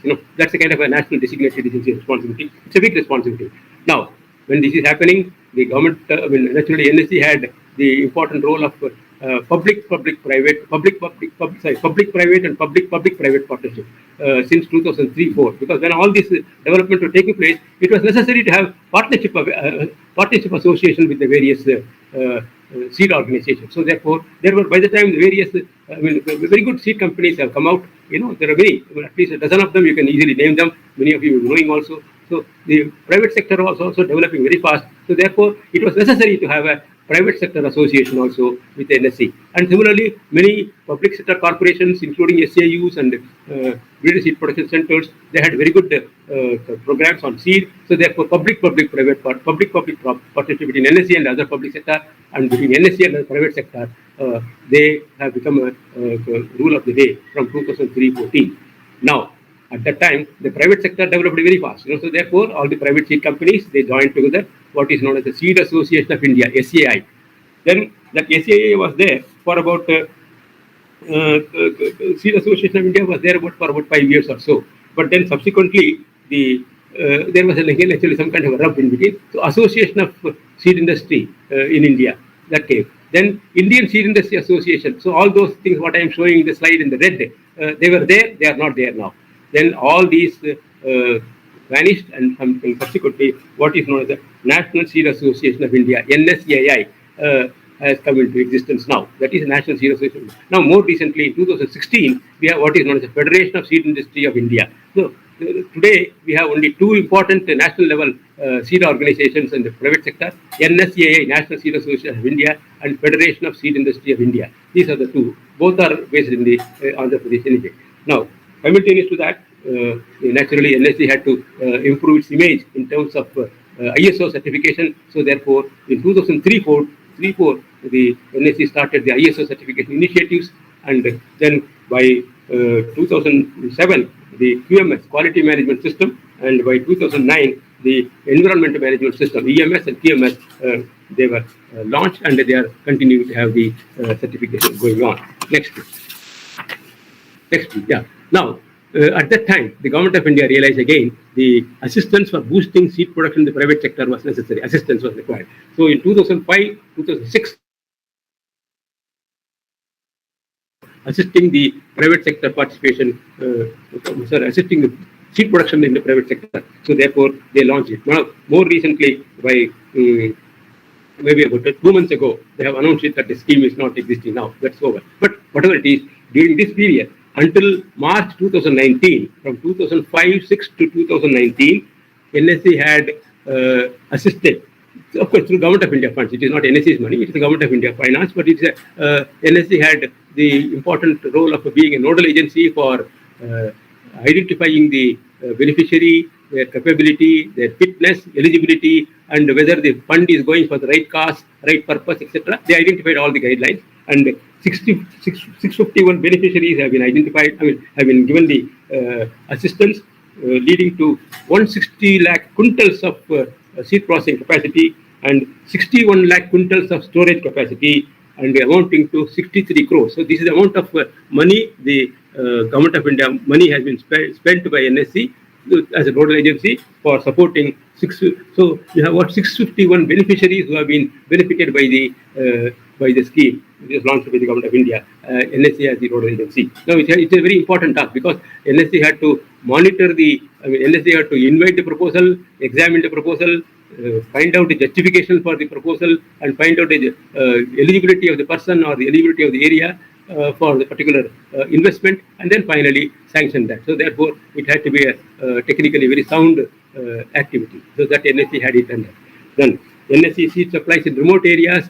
Now this is a very important thing in the remote areas. Remote areas are, say, for even Kerala interior is remote for us. Similarly, Jammu Kashmir, Northeast, or even the tribal areas of Madhya Pradesh, Chhattisgarh, Orissa, tribal areas, they were all remote. So for all those areas, the Government of India, NSC, found the transportation was very, very difficult, very expensive, because the seed had to be transported, because they are not connected by rail, so they had to be transported by road only, and that too, road transport became very costly. So therefore, NSC prepared a scheme for subsidizing the transportation since 1987. So seed supply to remote areas is assured now, because the transportation cost is borne by the Government of India to about 20%, 30%, depending on the situation. There are certain norms fixed for it. According to that, the NSC is able to make available seed to the remote areas in various parts of the country. Now, NSC support for Northeast Council. This is very important, because Northeast is a very important region of the Indian continent, and there the Government of India has what is known as the Northeast Council. They develop various projects. Interestingly, between 1998 and 2007, we had two important contributions. One is the Numiligarh oil refinery. See, the moment oil refinery word comes, automatically you can imagine oil effluent. A normal factory itself will have effluents or the rejects. And now here, in the Numiligarh oil refinery, after the oil is refined, so you can imagine what is coming out of the effluent factory. I mean, from the factory, it's all full of oil effluent. I mean, effluents. They contaminate the soil so much. Large areas of that Numiligarh areas of, I should say, about at least 5 kilometers or even 10 kilometers all around the Numiligarh oil refinery. They were getting, I should say, impregnated with various chemicals, toxic chemicals, which were, creating cultivation problem for the farmers. And similarly, in the, therefore, NSC introduced various varieties, and then interestingly, you will find that Rasi variety of paddy was able to withstand the damage in the soil. The soil reclamation was taken place, was arranged, and then paddy Rasi variety was supplied large scale there. Similarly, the northeast region, water and land management, Neriwal, also wanted some kind of support, and therefore IR64 and Krishna Hamsa paddy seeds were supplied in sizable quantities for their projects. And then at this time, as I was telling you, Dr. M.B. Rao Committee, the National Seed Policy on Seed Development, new policy on seed development was announced in 1988. Under that policy, the import was permitted. See, that is, the basic theme in the policy was an Indian farmer should be able to get the best seed available from anywhere in the world. That was a kind of a preamble to the seed policy. And that naturally meant import. So even though we were interested in import substitution, but at the same time, for varieties or products not available in India, the Indian farmer should not suffer. So therefore, import was liberalized.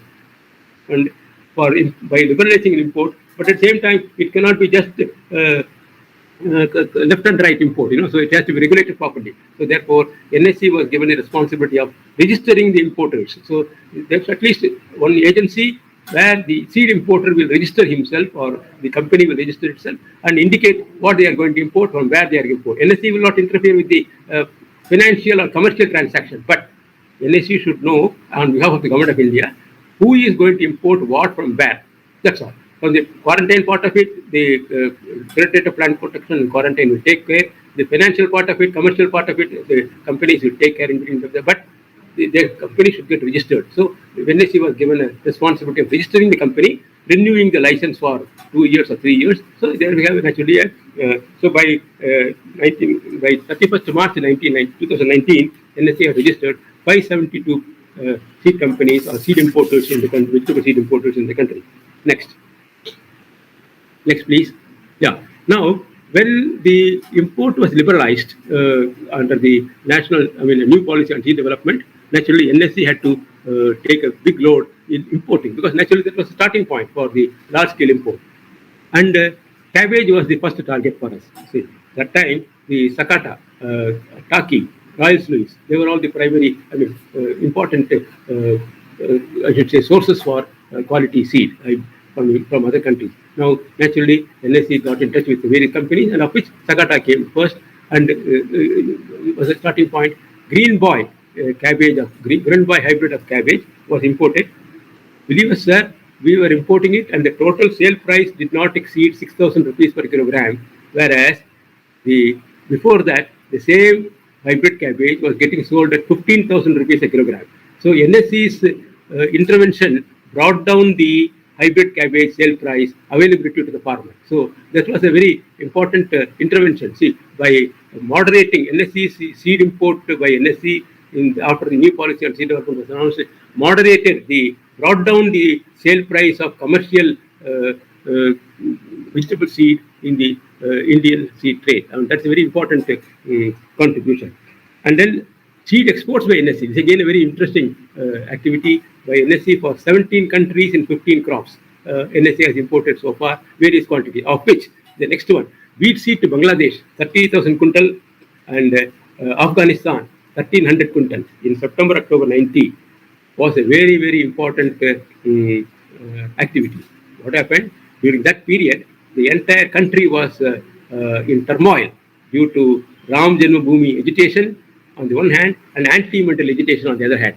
These are all happening in the month of July to August. July, August are the months where wheat seed is cleaned, graded, packed, and dispatched for the production centers.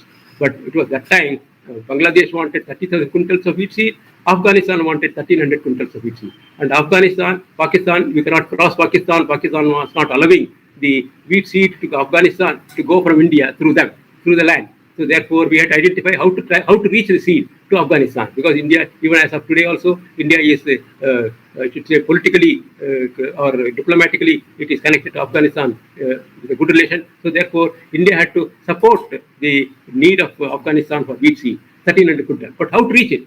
Now we identified the various methods, and finally, through the Kandla shipyard of Gujarat, it had to go across the all round, and then Herat, H-E-R-A-T. H-E-R-A-T is the seaport adjoining Russia. Russia and Afghanistan common border is a shipyard port known as Herat. So India had to, NSC had to arrange the shipment of 1,300 quintals of wheat seed to Afghanistan through that. And simultaneously, the same thing happened to the Bangladesh also. What happened? It was Ram Janmabhoomi agitation. The entire quantity, 30,000 quintals, that means 3,000 trucks. It used to go by road transport is costly. Road also cannot go because rail traffic was easier. So therefore, we used to bring the seed from Punjab, Haryana to Uttar Pradesh, Agra and Hathras, where we had the processing plant, and the entire quantity had to be 3,000 truckloads of seed had to be brought to the processing plant, cleaned, graded, all packed, dispatched, moved, etc. All in the night only. All in the night time. Can you imagine? All between July, rainy season, Kharif rains, heavy, and the self-immolation by the people, anti-mental agitation, Ram Janmabhoomi agitation, all that were taking place. But then the entire activity had to be managed only in the night, all through. And by loading in the, cleaning, grading, packing, dispatch, and movement by rail, delivery in the Bangladesh border.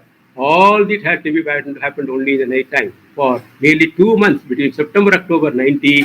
It was a real Herculean task, and then luckily, in spite of all the difficulties, the entire seed reached right in time in both Afghanistan and Bangladesh, and the report about that happened to be very good, and therefore the government of India appreciated NSC's efforts in the form of what is known as the cash compensatory support, CCS. What I mentioned in the bracket there is cash compensatory support as an appreciation of the NSC's effort in meeting the wheat seed of Bangladesh, wheat seed requirement of Bangladesh and Afghanistan.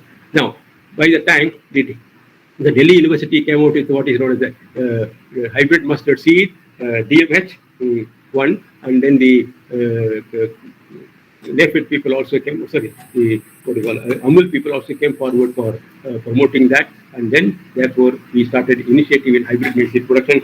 Initially we produced 450 quintals, but subsequently in the hybrid mustard, the seed is costly, all right, but the commercial farmer is not finding great advantage in the hybrid mustard compared to the normal mustard. So therefore the hybrid mustard did not catch up that much. Then identification of ideal seed production location. This is a very, very important service by NSC, because the NSC over a period of time has handled so many crops, and of which I will just read out all the identified areas. Hybrid rice in Karnataka and Andhra Pradesh for Rabi season, Haryana and Punjab. Hybrid maize, bajra and jawar, including fodder maize and jawar, Andhra Pradesh, Karnataka, Maharashtra, Tamil Nadu, largely Rabi season. Hybrid maize, especially high quality protein maize. Tribal belts of Udaipur for the state requirement need, and Radia district of West Bengal to cater to the needs of West Bengal Eastern Zone. Hybrid red gram, Andhra Pradesh, Karnataka, Bidar and Gulbarga district and Maharashtra. Sunflower hybrid, Andhra Pradesh, Karnataka, Maharashtra. Castor hybrid, Gujarat, Rajasthan, Andhra Pradesh. Hybrid cotton, Andhra Pradesh, Gujarat, Karnataka, Maharashtra, Tamil Nadu. Hybrid vegetables, Karnataka, Maharashtra, AP. Temperate vegetables, Srinagar, Kashmir Valley, Saffron, Aslu Valley, Rajgarh in Sinamur district and hills of West Bengal. Asiatic types of coal crops and root crops, food hills of Himachal Pradesh. Garsi, Madhya Pradesh. Lucerne, Gujarat. Jute, Andhra Pradesh, Karnataka, Maharashtra. Far away from the traditional commercial jute crop area. Soybean, Madhya Pradesh, Maharashtra, Rajasthan, UP, Karnataka, Andhra Pradesh. Groundnut, AP, Karnataka, Tamil Nadu, Maharashtra, Rajasthan. Mustard, including hybrid, Rajasthan, Gujarat, Haryana. Onion, Maharashtra, Gujarat. Sweet potato, Punjab, Haryana, Western UP. Wheat off-season multiplication, Ooty, Mahabaleshwar and Mount Abu in Rajasthan. Wheat, Karnal pre-production, Madhya Pradesh. Cowpea, pulse type, Koppal in Karnataka. Guar, fodder and gum guar, Rajasthan. spices, western Rajasthan, eastern Gujarat, goats and melons, riverbeds carefully identified for isolation compliance, rhizomes and planting materials of ginger and turmeric in the hill areas of Uttar Pradesh, Uttarakhand. So you can imagine the amount of labor that is required in identifying the ideal seed production over a period of time.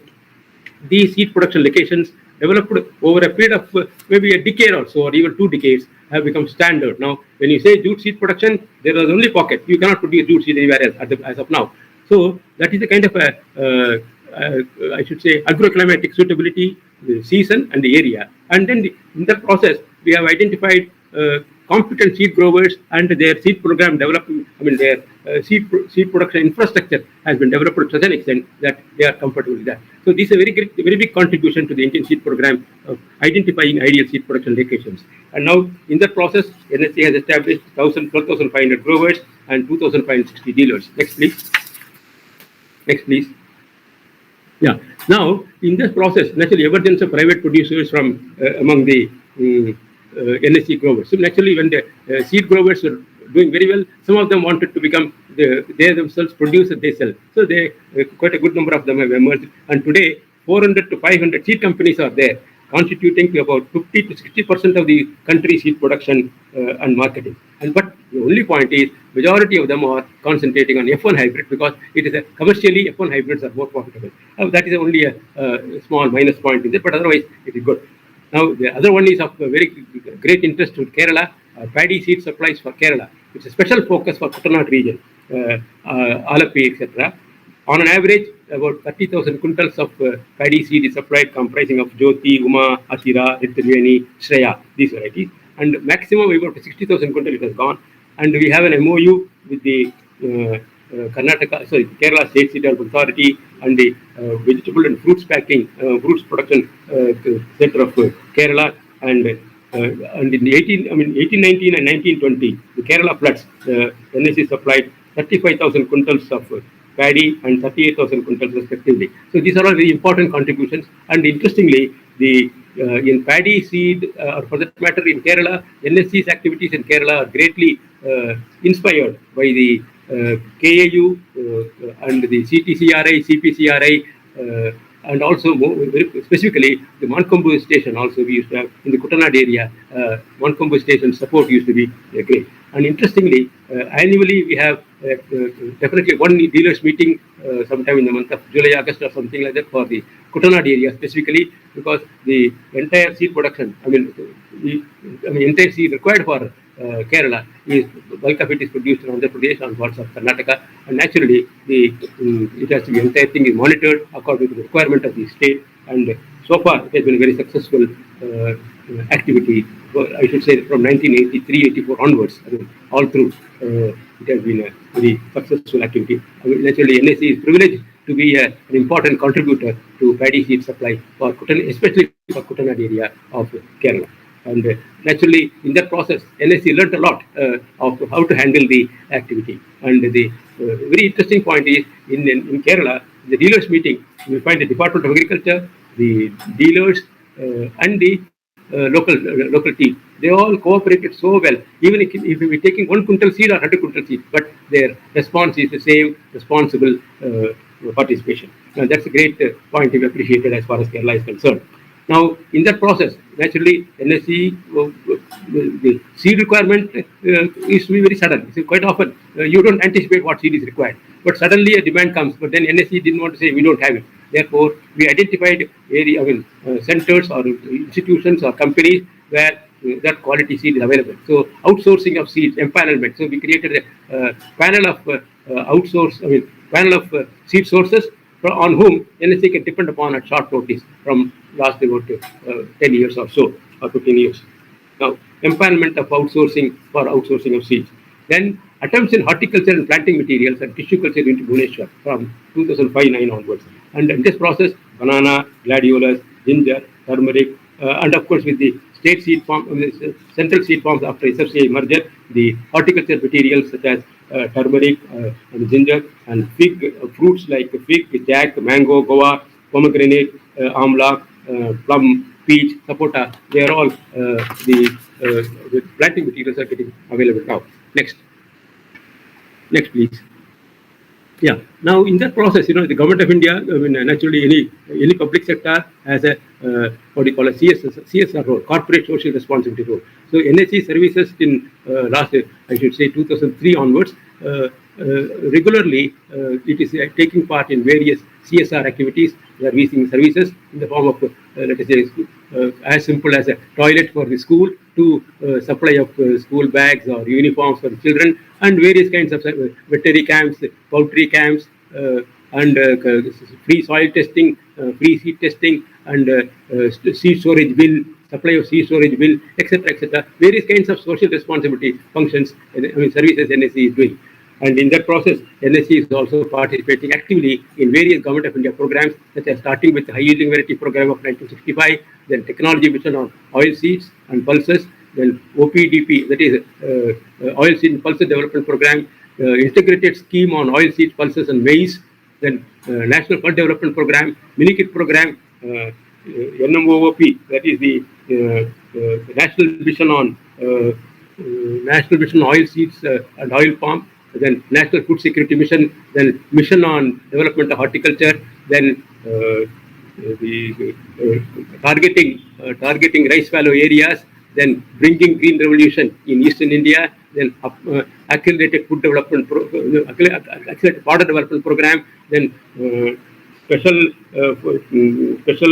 food grain production program, then the National Mission on Agricultural Extension Technology, then SMAF also is there. Yeah, these are all. Then the recent one is the RKY, that is Rashtriya Krishi Vigyan Yojana. So these are all the various schemes of the government of India in which NSE is participating actively. NSE has to participate actively also.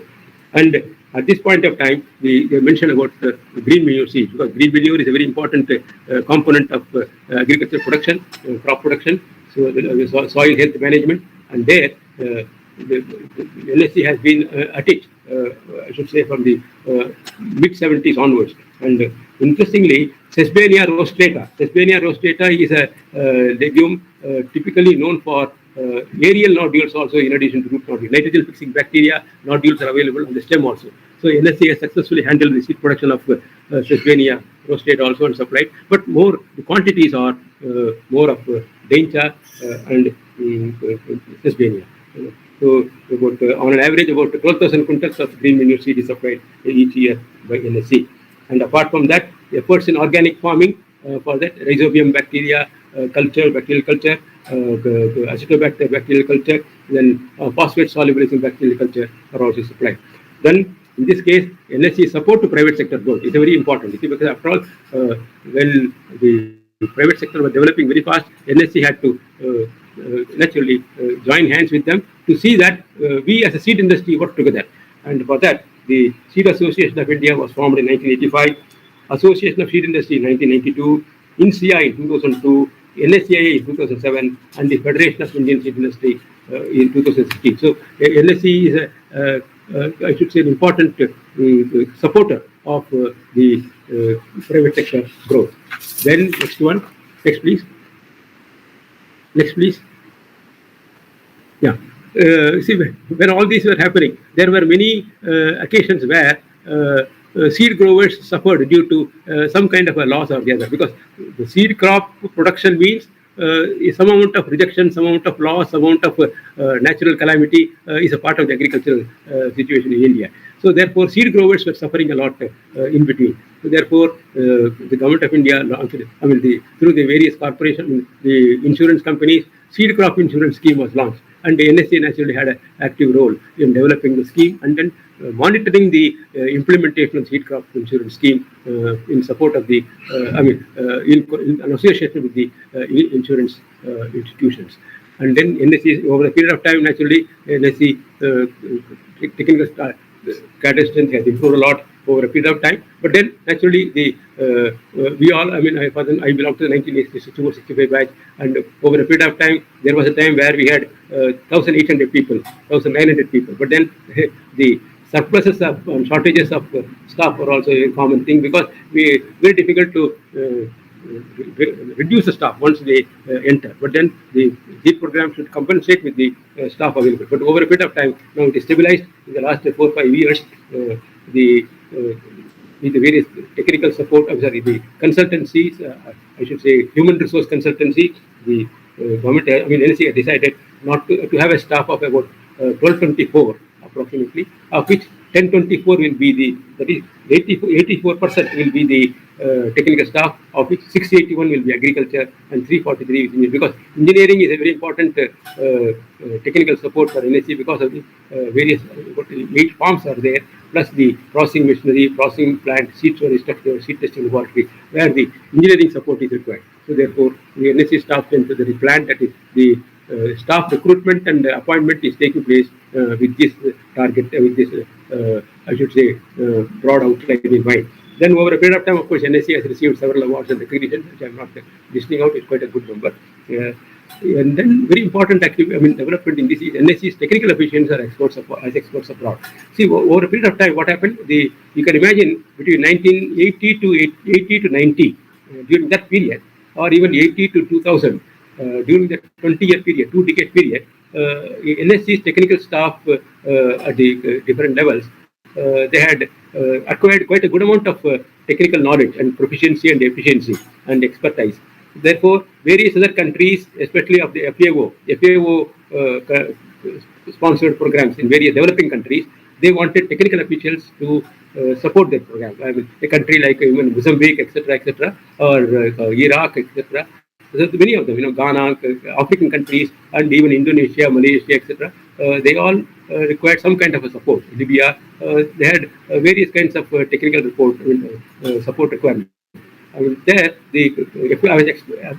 as FAO experts, UN experts, NSE's technical officials have gone more than, I should say, easily you can number them, over 30 of them have gone to about 20 countries. And in that process, NSE also over a period of time developed various SOPs, standard operating procedures on quality management, quality control, quality assurance, and quality management. Quality management is the combination of quality control and quality assurance. In quality control, you are controlling the quality, you are prescribing procedures to control. But then controlling is not sufficient, but you have to assure also. The receiver has to get this assurance. So quality assurance, both combination of QC and QA become QM. And in that process, naturally, the medium and small scale industries, micro, small and medium enterprises support is also required. Micro, small and medium enterprises, they have to be supported according to the government directive. So the NSE's various purchasers or procurement, etc., are I should say entrusted to the various MSCs, so that the MSCs, that is micro, small, medium enterprises, get adequate business for their survival. So this is a kind of a compliance to the directives of government for supporting the MSMEs. Next, please. Next, please. Yeah. Now, in 2014, important development took place. The State Farms Corporation of India, you are all aware, was again 1958 or something. It was established with what are known as a central state farms. I should say they were all various farms scattered all over the country, but they were also producing seed. But in 2012-13 onwards, we had, or even earlier than that, we had common chairman. Even 2005, 2003, 2004, and all that. During the NSP period, also we had common chairman. On many occasions, it was realized that the State Farms Corporation of India, they have the large land areas producing seed, and NSE is producing seed on contract with the growers. So why not we have the excellent land resource made available with NSE, so that single institution will handle the ownership of land, and therefore everything is under one control. So therefore, actually there were several concepts thought about it, several ideas were getting discussed between 2012 to 2014, and finally the government of India rightly decided that SFCI should get totally merged with the NSE, and therefore in 2014 the SFCI was amalgamated with the NSE. It is an important development in the Indian seed program. Now, the moment it is amalgamated, naturally, what is the land area? So we have about 22,182 hectares, of which 18,082 are cultivable. That large area is about producing 15.8 lakh quintals of certified seed, 19.2 quintals of certified seed sales, and turnover of NSE is around 1180 crores. That is about 1,200 crores. So these are all the various development that have taken place in the various farms. And soon after the amalgamation, the NSE has entered into the MOUs with the Indian Institute of Maize Research, Indian Institute of Millet Research. Then elite progeny orchards have come up. Stress tolerant varieties also given priority. As I was telling you, the Lunishri variety of paddy, or you should say submersible level of paddy. So like that, stress tolerant varieties of paddy. Then non-seed is converted into a value-added food product, like with the Food Safety and the Security Authority of India approval. So anything that is not a seed, say for instance mustard, suppose we have mustard surplus, it is not treated, it is not fit for seed also because it lost germination, but then it's converted into mustard oil. So wheat, the undersize, etc., reject, etc., but it is not fit as seed, but it is still good as a grain. So okay, make into atta and sell it. So basmati rice. So it is field rejected or germination failure, then convert into basmati rice and sell it. So like that, gram, like that, various items which can be converted into good food product, quality food product with proper approval by the FSCAI. That is a new concept which we have introduced for the last 5 years or so. And simultaneously, in the various farms, we have got 8 farms, as I was mentioning. In those farms, naturally, a lot of fodder is emerging, and that fodder is made into fodder blocks. Similarly, some fodder can be converted into fire blocks so that you get as a fuel. And more recently, some of the farms have very good water tank facilities, and their fish hatcheries also have come up, and quite a good amount of activity taking place. And these are all the various supporting activities to the various farms, as solar power, fencing, etc. And seed processing infrastructure, 63 plants, 22.3 lakh quintals, and only in, whereas as against 63 in 1950-64, we had only 3 processing plants. Next, please.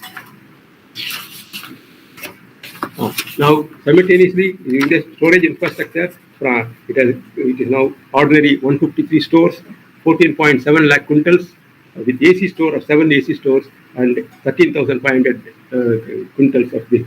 And we have one head office, regional office are 11, area office are 48, 8 farms, laboratories are 4, research are 3, DNA lab is 1, and DOT centers are 6. There are 25 production centers, and there are 84 marketing centers. So these are all the various kinds of infrastructure that we have in NSE. And now, by God's grace, the NSE had excellent top management all through, and teams have been excellent teams all over the over the last 56 years or so.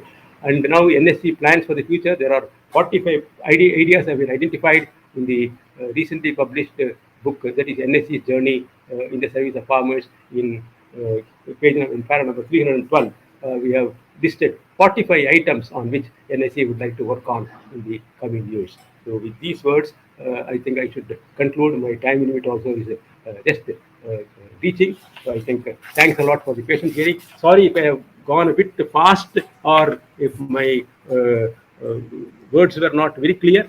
Please bear with me. But anyway, you have been able to see that presentation in the slide form, so you'll be able to. But anyway, in any case, any kind of additional information you require, or any kind of a technical clarification required, please feel free to consult me. My email ID is also available in the mail, and it is my pleasure to be of any service or support for a cause of this kind. Thanks a lot for the opportunity given to me. Now I leave it for discussion. Thank you so much. Yeah. The delegates may put the raise the hand button, or you can post your queries in the chat box.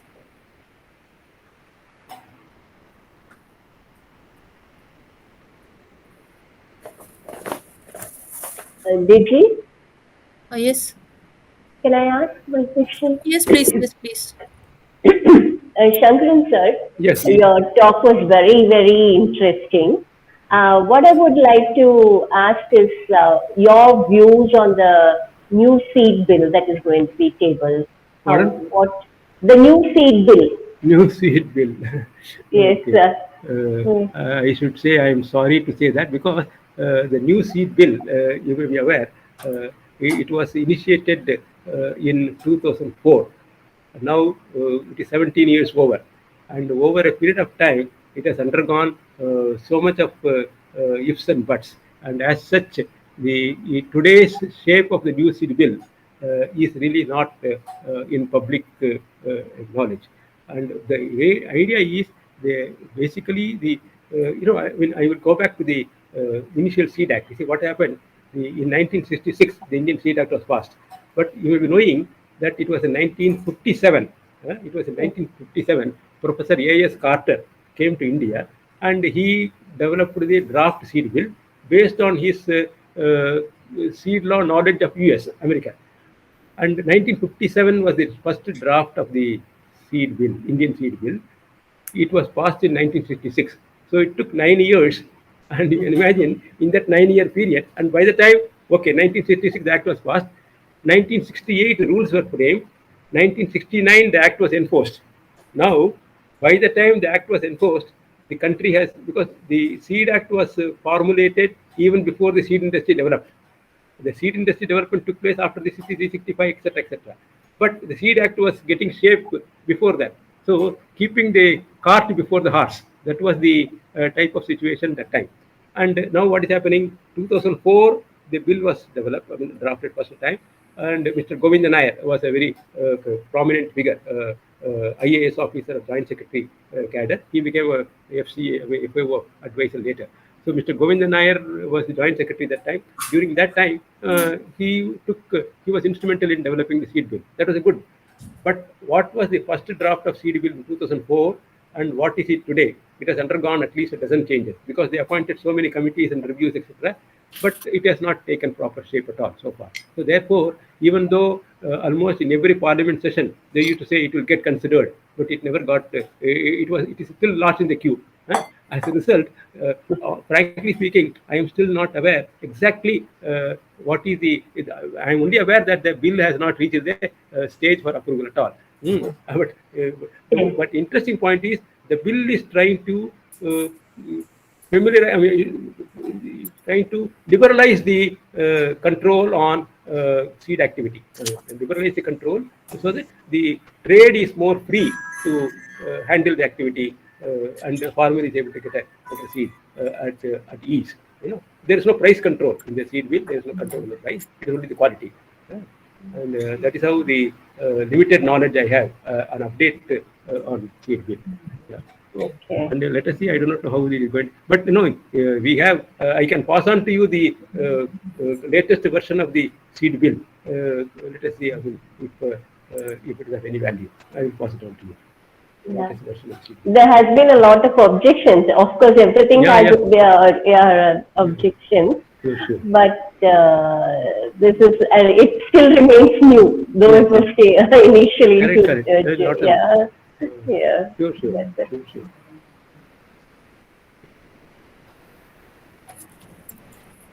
Any other queries?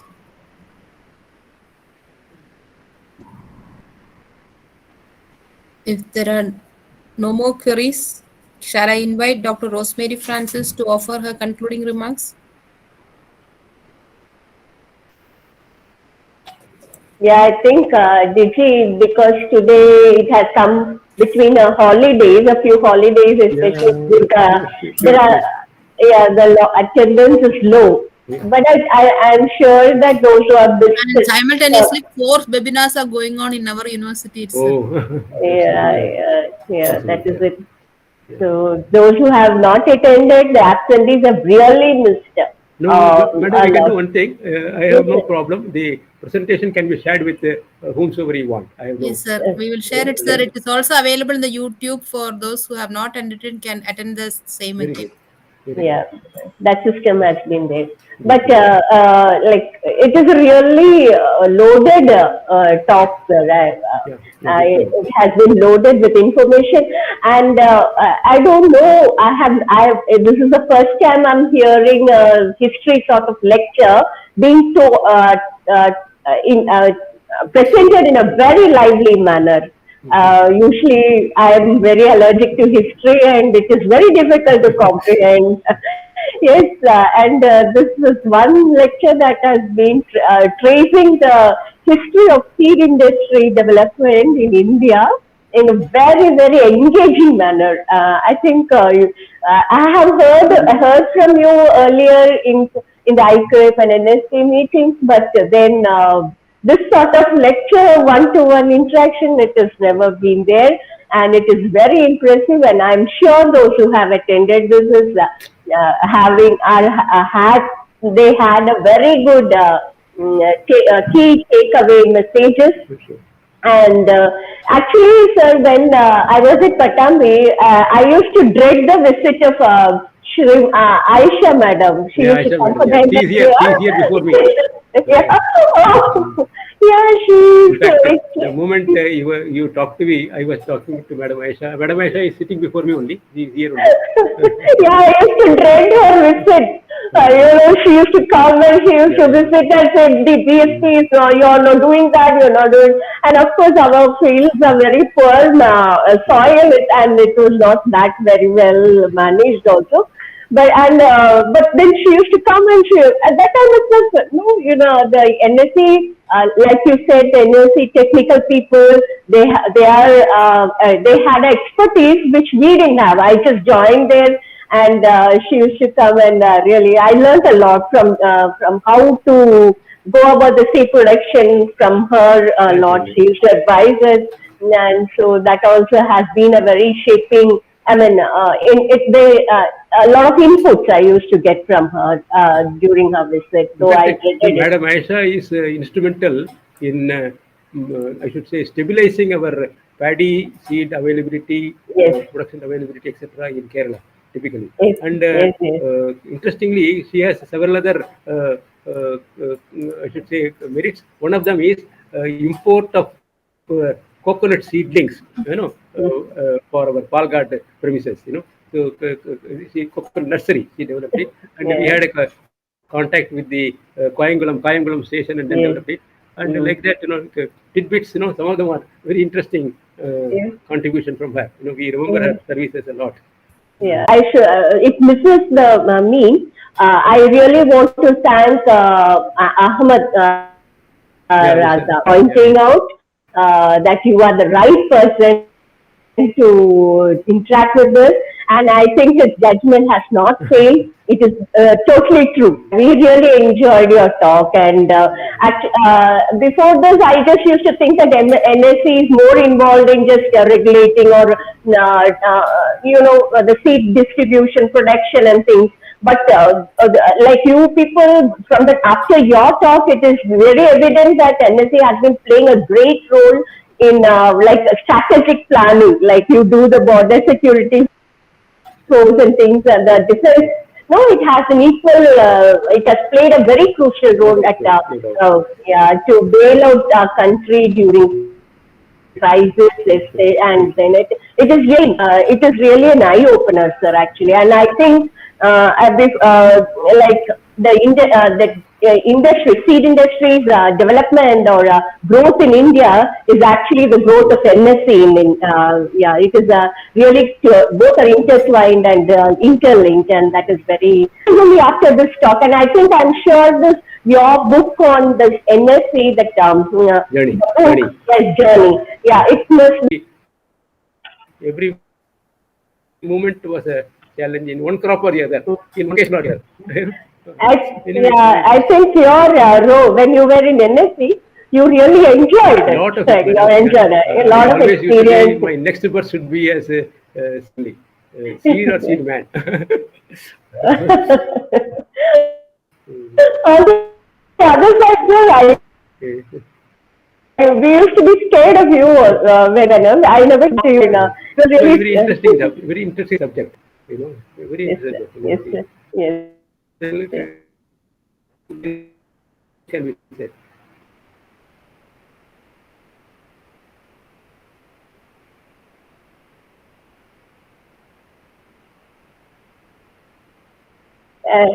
It used to be said. Those who have at least what they have missed. It was really interesting. Thank you, sir. They are free to ask for any kind of information. It is a pleasure. In that process, I also try to update myself, and then just like what you said about seed bill, now it is It's a lesson for me. I should update myself. We could have a talk on this later, because after you are a kid, because with your experience you will have different angles. You will look into the table in different angles, and it would be great listening to you after that. Thank you, sir. Thank you so much. Thank Nice you. of you. Thank you, Thanks a lot, all of Daisy. you. Thank you. Nice of you. Bye. Okay, welcome. And now I invite Mr. Vaishak for the vote of thanks. Vaishak, please.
Dr. Rosemary Francis, you'd like to add something? No, Digi, I think we can break up, and we can keep in touch with Shankaran sir. Must be later we can have a talk on seed bill after his convenience.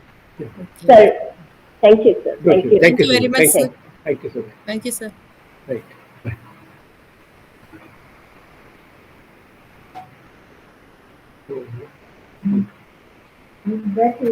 Rosemary Francis, you'd like to add something? No, Digi, I think we can break up, and we can keep in touch with Shankaran sir. Must be later we can have a talk on seed bill after his convenience. Sir, thank you, sir. Thank you. Thank you very much, sir. Thank you so much. Thank you, sir. Right.